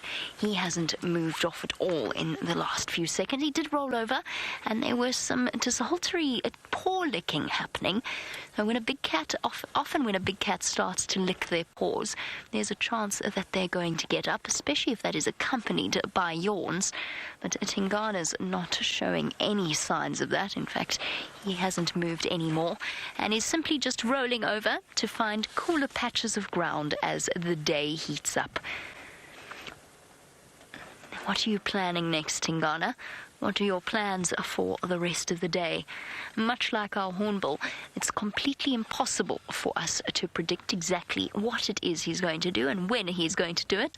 But stay tuned after the break, because that's the joy of these live safaris. You just never know.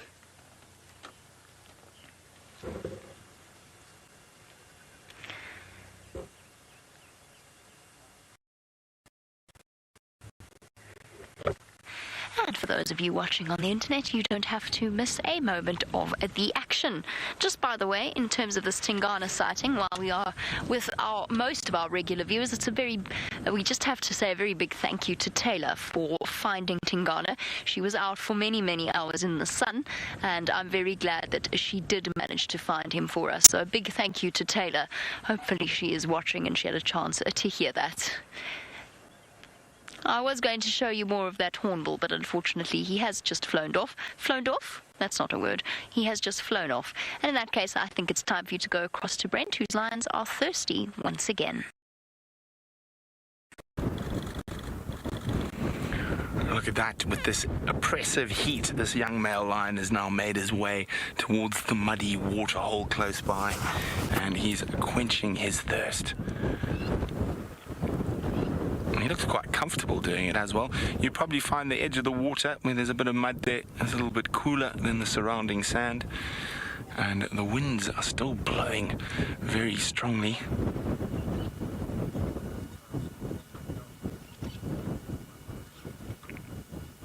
Look at those eyes.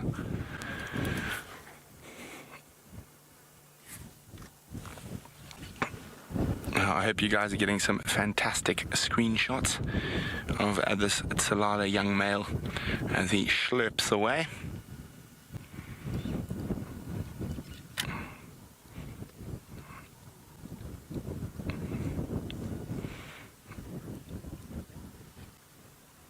Oh, I really wonder where the tailless lioness is.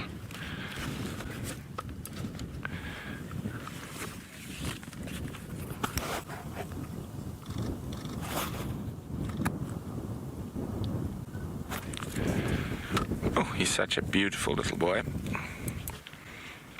He keeps looking down to the south. There were some warthogs around there a bit earlier.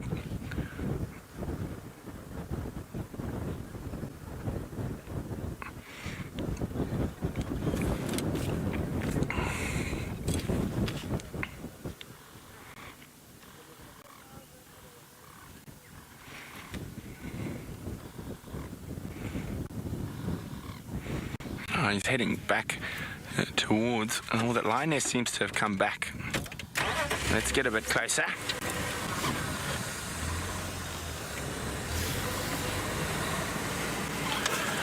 Now, it's always a treat to see the Tsalala pride. We don't get to see them nearly as often as I would like, especially since it is one of the prides of lions outside of the Nkuhumas I've spent an inordinate amount of time with.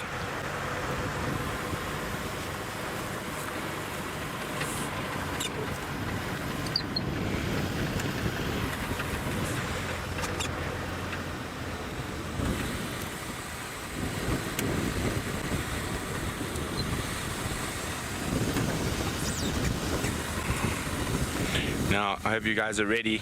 I'm going to try and get you quite an impressive sky behind this male lion. Wow, look at that. Isn't that absolutely gorgeous?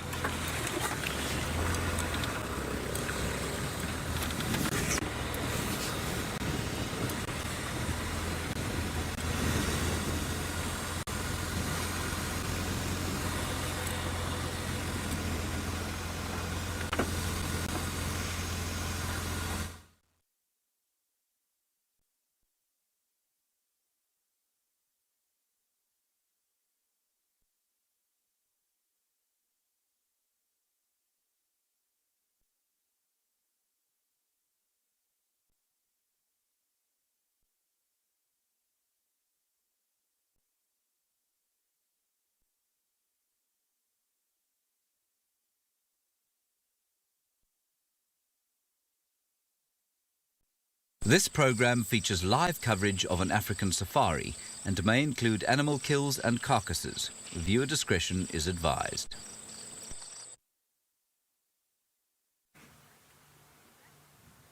Now, the temperature has dropped slightly, so they've moved out of that big shade, and the main reason for this, you can see they've moved right onto the airstrip. Fortunately, there are no flights about to come, but this particular pride actually used to spend a lot of time around airstrips.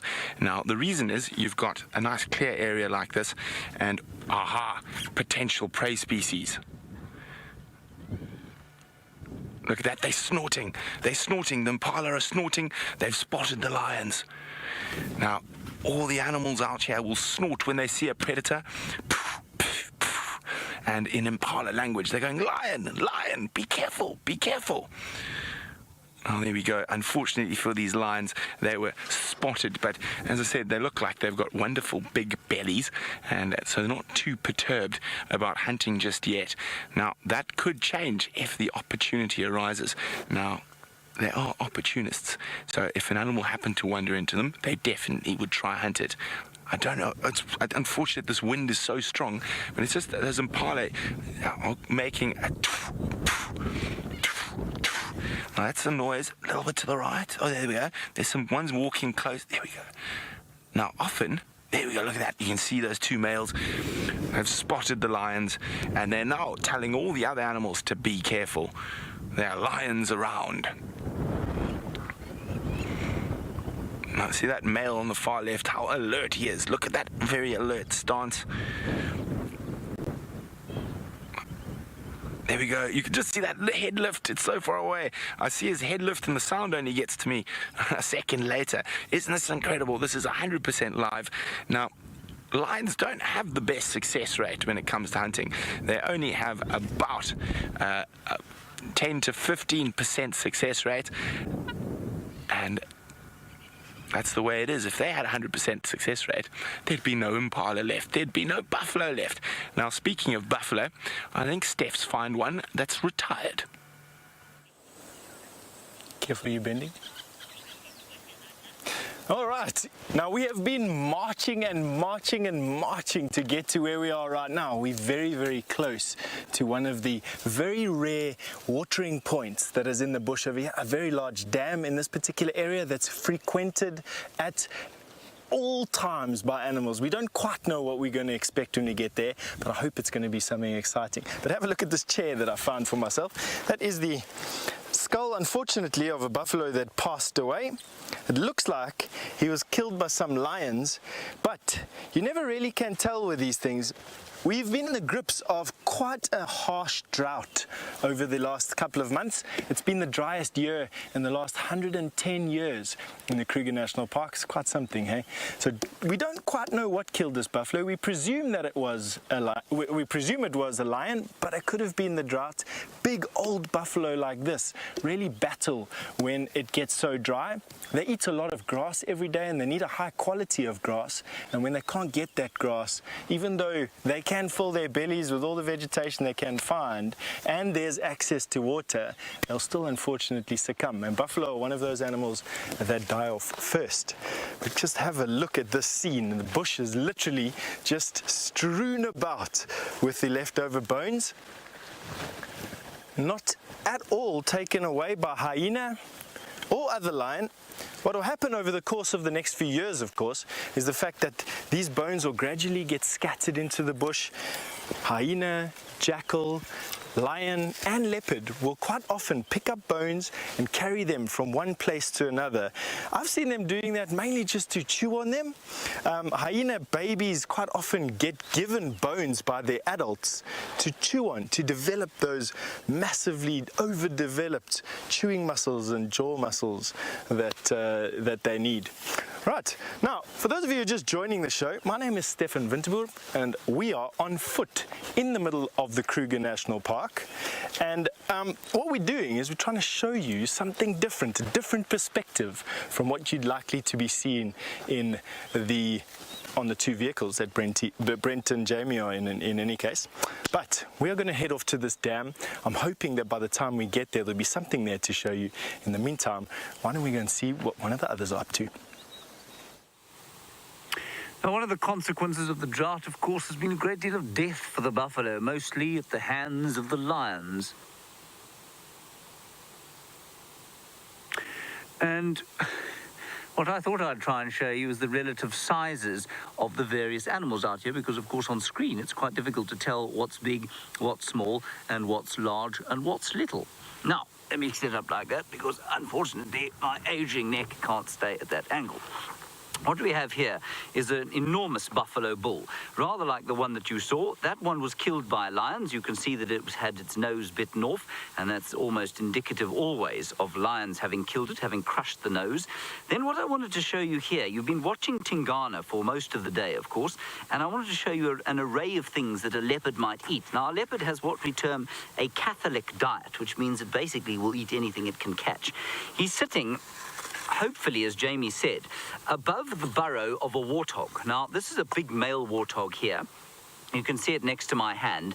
It's about, I don't know, just over a foot long, and a big male warthog can weigh 220 pounds. So it's probably a female if he's going to go after a female. This is a little bit large for a leopard. You can see you'd be taking a huge risk by having a go at a leopard. But leopards eat just about anything. They eat things like this. This is a sort of mongoose-like animal called a genet. This is a slightly larger mongoose-like animal called a civet, which you may or may not see. This, many of you would be familiar with. It's a jackal, and in fact is about the size of a sort of coyote, so you can see that one there. I'm just going to keep my hand next to them so you can see the relative sizes. Then, of course, one of their favorite delicacies, but very difficult to catch, and you may see some resemblance here. You see it, Andre? Andre says that I look exactly like this vervet monkey over here. I'm just a little bit larger. They like these monkeys, but normally in more rocky areas where there aren't these other delicious things to eat. Then they like to eat these very tiny little antelope, about 20 pounds, called steenbok. That's what that one is there. Obviously, he's lost most of the rest of his face, and that's probably to a leopard. And then they like to eat these things called grey duiker, about 40 pounds or so. And then the impala. Now, the impala are about to give birth. Obviously not the ones with the horns, only the ones without the horns. But many of them, of course, have struggled through this difficult time. It's been extremely dry. So just have a look at how the landscape has changed from the incredible dryness to the verdant green that you see before you now. Have a look at this clip. Last summer was the hottest and driest in 110 years. It's increasingly difficult for water-dependent species. this poor hippo desperately pushing himself into the situation for many of the aquatic animals as they struggled for survival in these dry times.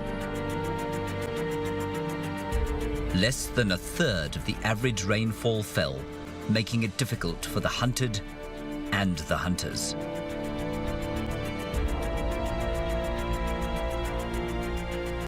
Conflict over nature's most precious resource became intense.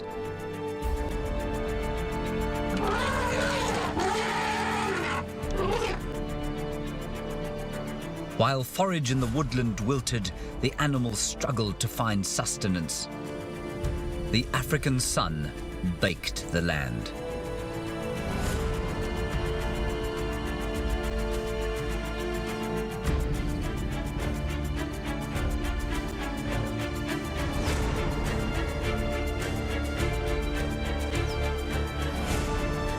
The scavengers, however, took full advantage.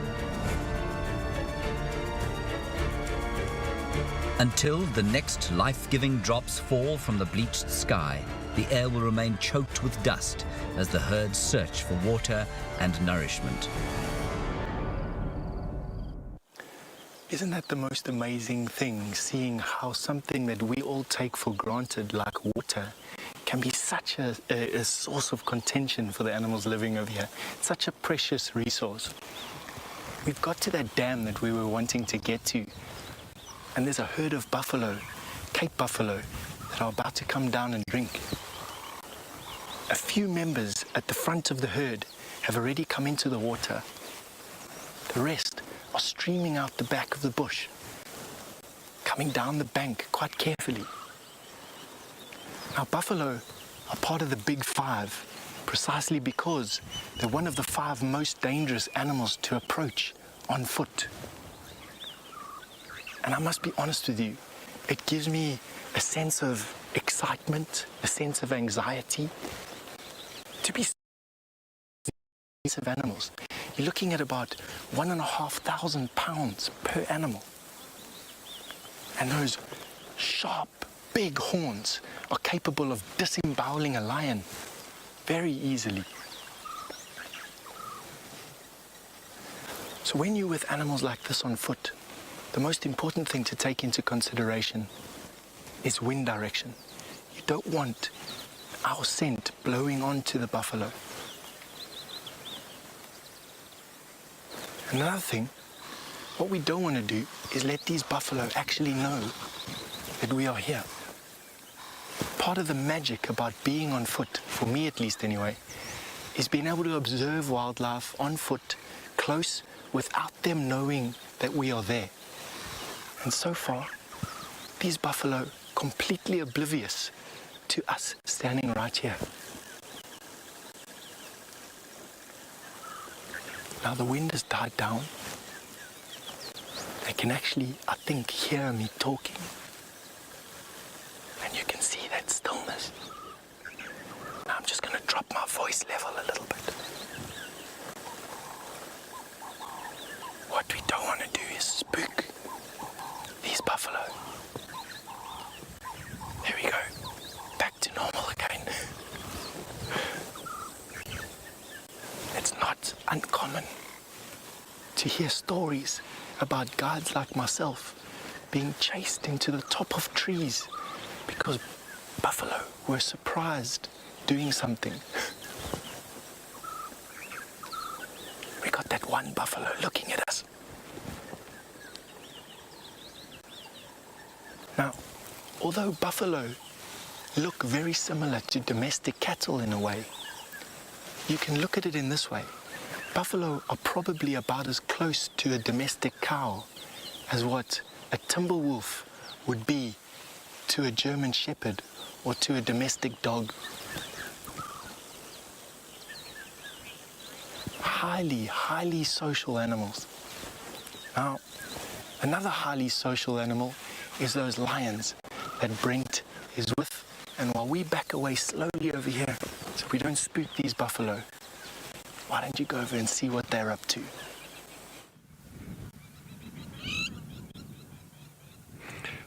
Well, here comes the third of the young males who we haven't seen yet. He's meandering back from his quarry bush excursions.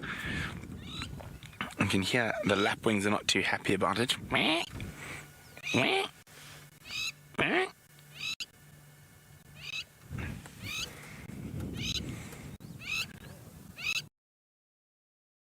Through the airstrip. We've seen them around here quite a few times over the last couple of months. Oh, listen to that lapwing. Very upset with the lions. Oh, is he going to dive bomb the lion? That would be fun. They might have a nest close here. Really not chuffed with the lions.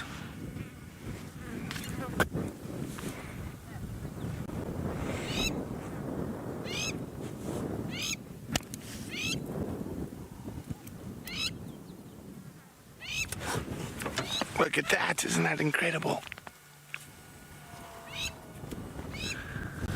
Oh, it is getting cooler. The boys are going to start playing now.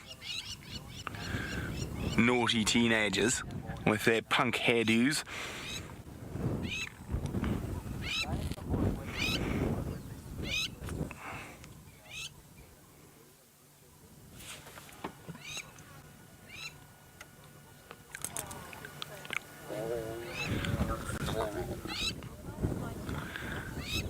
Listen to that, isn't that awesome?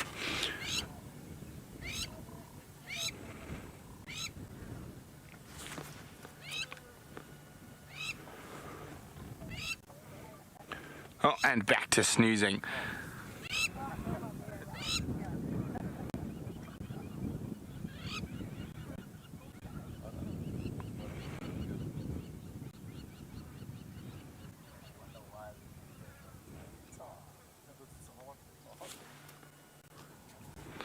Look at that.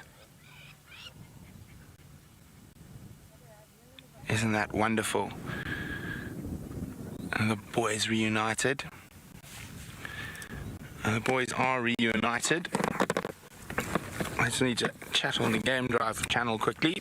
Standing by. Oh, look at that. Full of fun. As firm.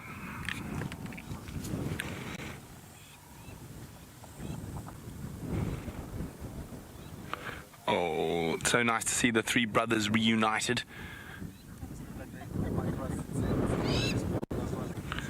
Now, I wonder...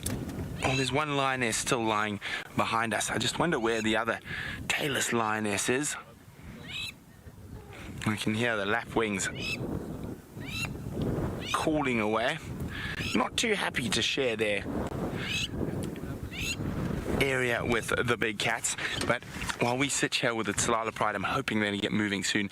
Let's go back to Jamie and Tingana.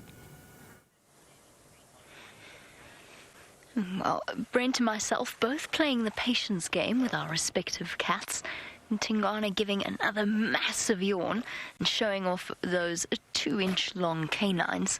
And we've spoken before about how that can often be a precedent or a precursor to the animals getting up and moving. The good news is that he does seem to be, for the most part, looking... all right. So much for that idea. I was about to say he does seem to be looking to the west of, to the east of us rather than to the west of us, which is good news. If he does decide to get up and move off in a direction, hopefully he decides to move more towards Djuma than further on to Simbambili. I'm just going to patiently sit and wait and see exactly what it is he does. I think he did spot something that I couldn't see somewhere off on Djuma. It could be Impala, it could have been anything moving about in there. Also, this afternoon is so windy that there's a very, very good chance that he might just have been listening to a rustle of a tree or something similar, and that perhaps attracted his attention. For whatever it was, though, it obviously wasn't worth giving off what I can only guess must be the most comfortable spot in the world, is my assumption at this point. That seems to be the spot to be this afternoon. And so far, all he's done is roll over every now and again, and he's settled back down once again to snooze. What have you got planned this evening, Tingana? Sorry, just bear with me 1 second. One of the vehicles are coming past. I'm just going to say hello to them all.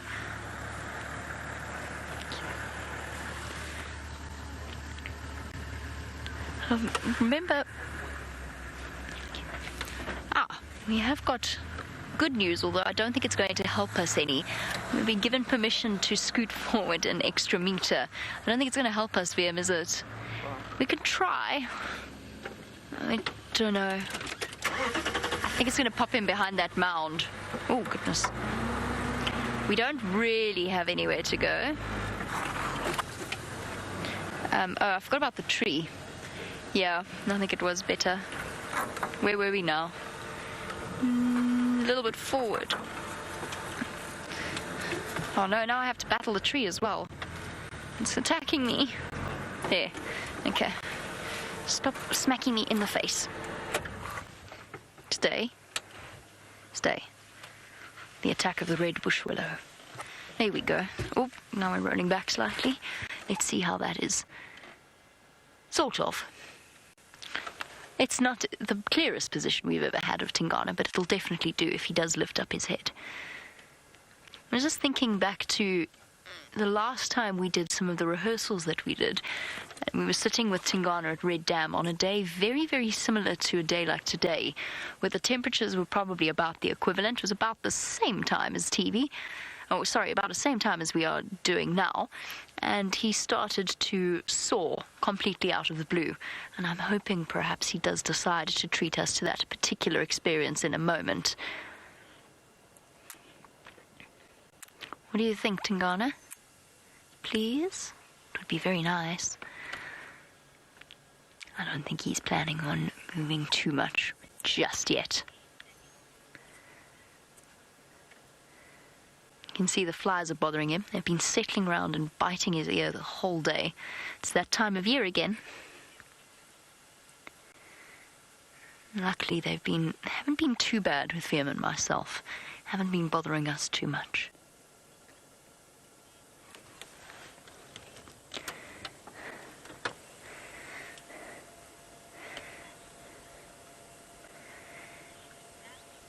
And welcome back on what has proved to be an incredible live safari adventure, coming to you from the middle, the heart of the African bush.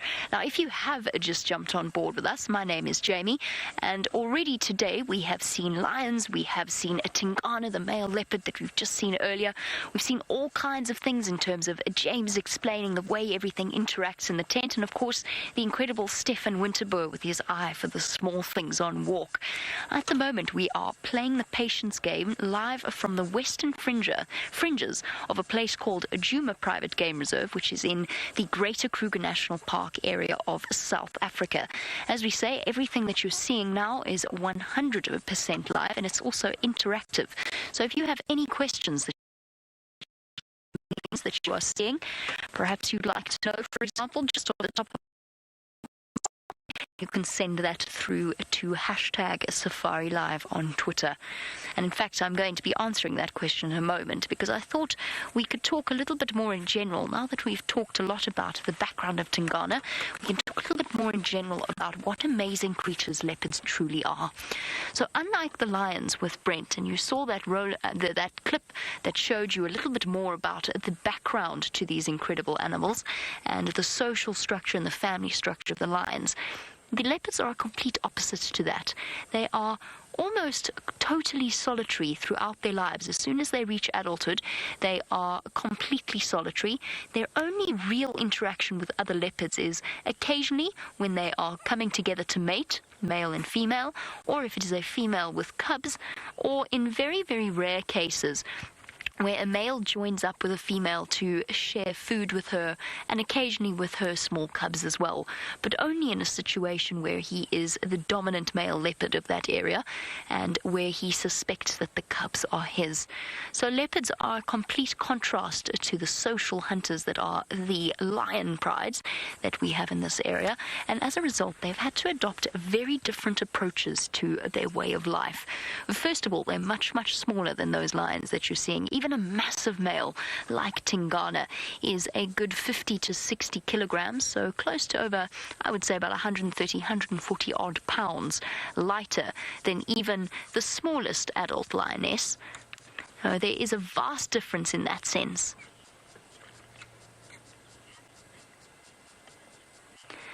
And a lovely question coming through from Tracy in Tennessee. Tracy, thank you so much for sending through your question. Actually, there's quite a few questions on this particular subject that we've had in the past. You wanted to know if the big cats have a catnip or the equivalent in this area, something that affects them in the same way that catnip might domestic cats. And Tracy, the truth is not that we know of. There's no plant that works in exactly the same way as catnip. However, I have heard, I've never seen it myself, but I have heard that the big cats are affected by catnip in the same way certain domestic cats are. So, of course, only a percentage of domestic cats actually respond to catnip. Now, I don't know whether it's the same thing with the big cats, but I have heard that scientists and biologists in the past have tested the effect that catnip has on them, and it seems to produce that same crazy, quirky behavior that it does in our domestic cats. Wouldn't that be absolutely fascinating to see? However, we do occasionally see these cats do the craziest things, whether they're in a playful mood or something just seems to come over them and they do very, very unexpected things. Now, Tingana, he's not quite in his dotage. I think that would be that would be an over-exaggeration. He's a male in his prime, and he's a little bit past that. He's reached the adult years of his life and is slightly more toned down in terms of his crazy behavior. However, a young male leopard is something completely unpredictable. They do the craziest things, and they're still exploring, getting to know their worlds. Sometimes they even smack buffalo. Absolutely fascinating. Of course, it's not just about the big cats out here. There is so much more to show you. And it seems as though James, with his tent in the middle of the African bush, has had some visitors. They're not quite visitors, everybody, but as the sun is setting and producing what is a magnificent African evening, there are some zebra grazing across the clearings there. There's some impala and nyala, which I don't think you've met just yet. Anyway, a big warm welcome to Courtney, who's sitting in a place called the Fishbowl in Washington, D.C. Welcome, Courtney. I don't know what you're doing in a fishbowl. I hope that it's a warm fishbowl wherever it is, and that you are surrounded by other fish that you like. Good. Now, we're just about to go back to Steph. Now, Steph, of course, is the ultimate survivalist out here. But, of course, before Steph came along with his sophisticated backpack and bits and pieces, there were lots and lots of people living in this area. In fact, this place has probably been continuously inhabited for the last 1,000 years. And before that, we don't know how many of our ancient human ancestors were in the area. And they made tools like this. This is a hand axe of some sort. And you can see here that it's been very finely crafted into a bladed point. And that would have been used to chop meat off bones, I suspect, maybe even to crush bones to get the marrow out. That's a particularly rich piece of food to eat. Now, I must warn you, we're going to hand you over to Steph now. He is sitting with a sighting that can only be described as disgusting to the highest order. But it's important from the point of view of the drought that we've been having, and it's important from the point of view of scavengers out here. And it's very, very interesting just from a biological point of view. Hold your noses like this. Don't breathe in. We're going to hand you over to Steph and the carcass of a very large bovid. You know, today has been a very unusual set of circumstances. For those of you just joining us now, literally 20 minutes ago, we were trying to approach a dam and found a carcass of a buffalo, but an old carcass of a buffalo. We then got to the dam and we were with some live buffalo at the dam, and just on the other side of the dam, we've managed to bump into this. Not going anywhere, but have a look at this giant carcass.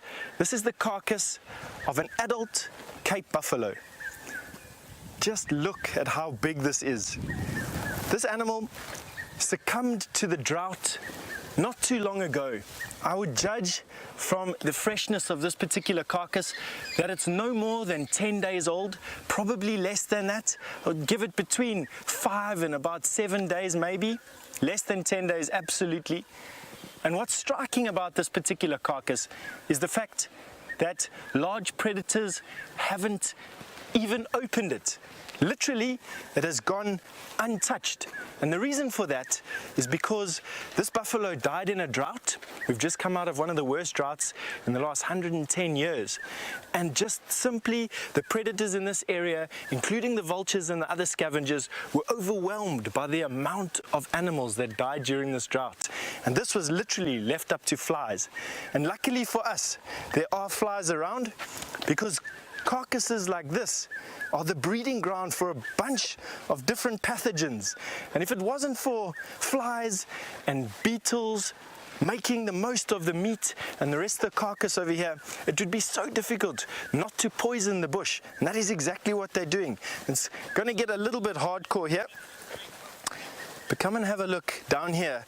This is the fly larvae. Right down here. Those are the maggots. They've been busy for the last couple of days, and they will finish off this buffalo, it looks like, in the next couple of days. Vitally important little creatures. Ooh, I'll tell you, this carcass is super smelly. It's giving me some tears in my eyes. We've collected some of these. I didn't really want to use it, but I think right now I'm going to have to. This is Lippia javanica, and is an incredibly aromatic plant. And while we literally look at the rest of this carcass, I'm just going to have to clean my senses a bit. Oh, it is overwhelming.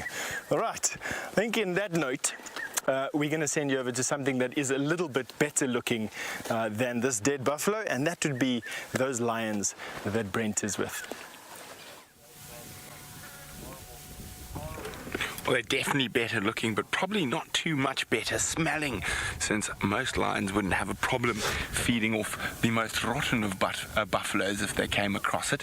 Now, I just keep, oh, look at this rolling over. And they haven't been too active apart from that little bit of game that they had earlier. But there's a lioness who's lying a little bit further away. We're going to make our way towards her now. She seems to be very interested in something directly to the west of us. So let's go. While the boys are sleeping, there's also something very special I want to show you while we go towards that lioness. Remember, this is 100% live, so we can't script it. What's out here is out here. Now, unfortunately, no buffalo or zebra or impala have wandered in just yet, but there's one thing in Africa, and it's at this time of the day, we call it magic hour, and you can't really beat it, in my opinion, anywhere in the world. And the light gets soft, and special things start to happen. And as we've been talking about the drought, we've had such a massive drought. Look at that. Now, I know you call Montana big sky country, but I think us Africans out here, we've got some big sky country of our own. Now, there's clouds moving in. Hopefully, they'll bring more rain that could help with this drought. Isn't that absolutely gorgeous? We are watching the sunset live in Africa. Now, I'm going to quickly go towards that lioness who looks like she's interested in something. While we do that, Commander Bond, or James Henry in the tent, has got something to show you. The only thing I have to show you, everybody, is my shame at the fact that none of you got my 2 truths and 1 lie incorrect. You all got it correct. Of course, this show is not directed and produced from London. It is produced from just over there, right in the middle here of the western fringes of the Great Kruger National Park. Thank you for joining us in the tent this afternoon. It's been great fun indeed. I'm going to give you a quick look at the setting sun, just to prove that we are indeed out here in the African wild. And then we're going to hand you back to that great prince of cats, Tingana, and his best friend, Jamie Patterson. Tingana is up and about, and what a fantastic way to finish off our live safari. It's almost as though he knew that our time with him is limited and that it was time to start getting up and moving about. And there you go. You can see what I was talking about earlier, that massive head and shoulders with that incredibly thick and powerful neck. What a magnificent and a beautiful specimen he truly is. A magnificent male leopard in his prime. And he is slowly but surely moving out into his evening. I wonder where he's going and what his plans are. Well, there we go. We've got the answer to what his immediate plans are. He's absolutely wonderful. It's just such a privilege to be able to spend time as we do with these animals. Thanks, Tingana. Much appreciated. Yes, boy. If you ever needed proof that this was 100% live and unedited, this may, well, in fact, be your proof. I can't transport you onto the back of our vehicle. But I can simply tell you that it is somewhat pungent from where we're sitting. Off he goes. A slight limp, but that is normal for a dominant male leopard in this area. As he slowly but surely waltzes off into the distance. We're going to try get one last view of him before the end of your amazing live safari experience. Oh, Tingana, my goodness gracious me. Whew. Quick. We're running out of time, and we've just got a few more seconds to finish it off. Oh, brilliant. Look at this. This is going to be absolutely magnificent. There we go. Tingana slowly but surely moving off into the vegetation and on to Djuma itself. We are so incredibly privileged to be able to spend time. Look, he's going to scent mark. He might even roar. We are so incredibly privileged to spend time with these magnificent cats in the wild, going about their day-to-day business, as they have for many, many moments. So this is the last few moments. A very big goodbye and thank you for joining us all. Big thank you to VM. Let's spend the last few moments watching the leopard disappear, because he is going to vanish in just a few moments. These are the last few moments we have to spend with him before he vanishes and goes into the night. And a big thank you to all of you for joining us. I hope you have enjoyed what is a completely unique way of viewing wildlife. Totally wild and 100% unedited. And what a spectacular afternoon it has been, from lions with Brent to Steph on all of his small things on foot, James and his humour, and the magnificent Tingana. Goodbye, everybody, and thank you so much for joining us. I hope you're enjoying this incredible view.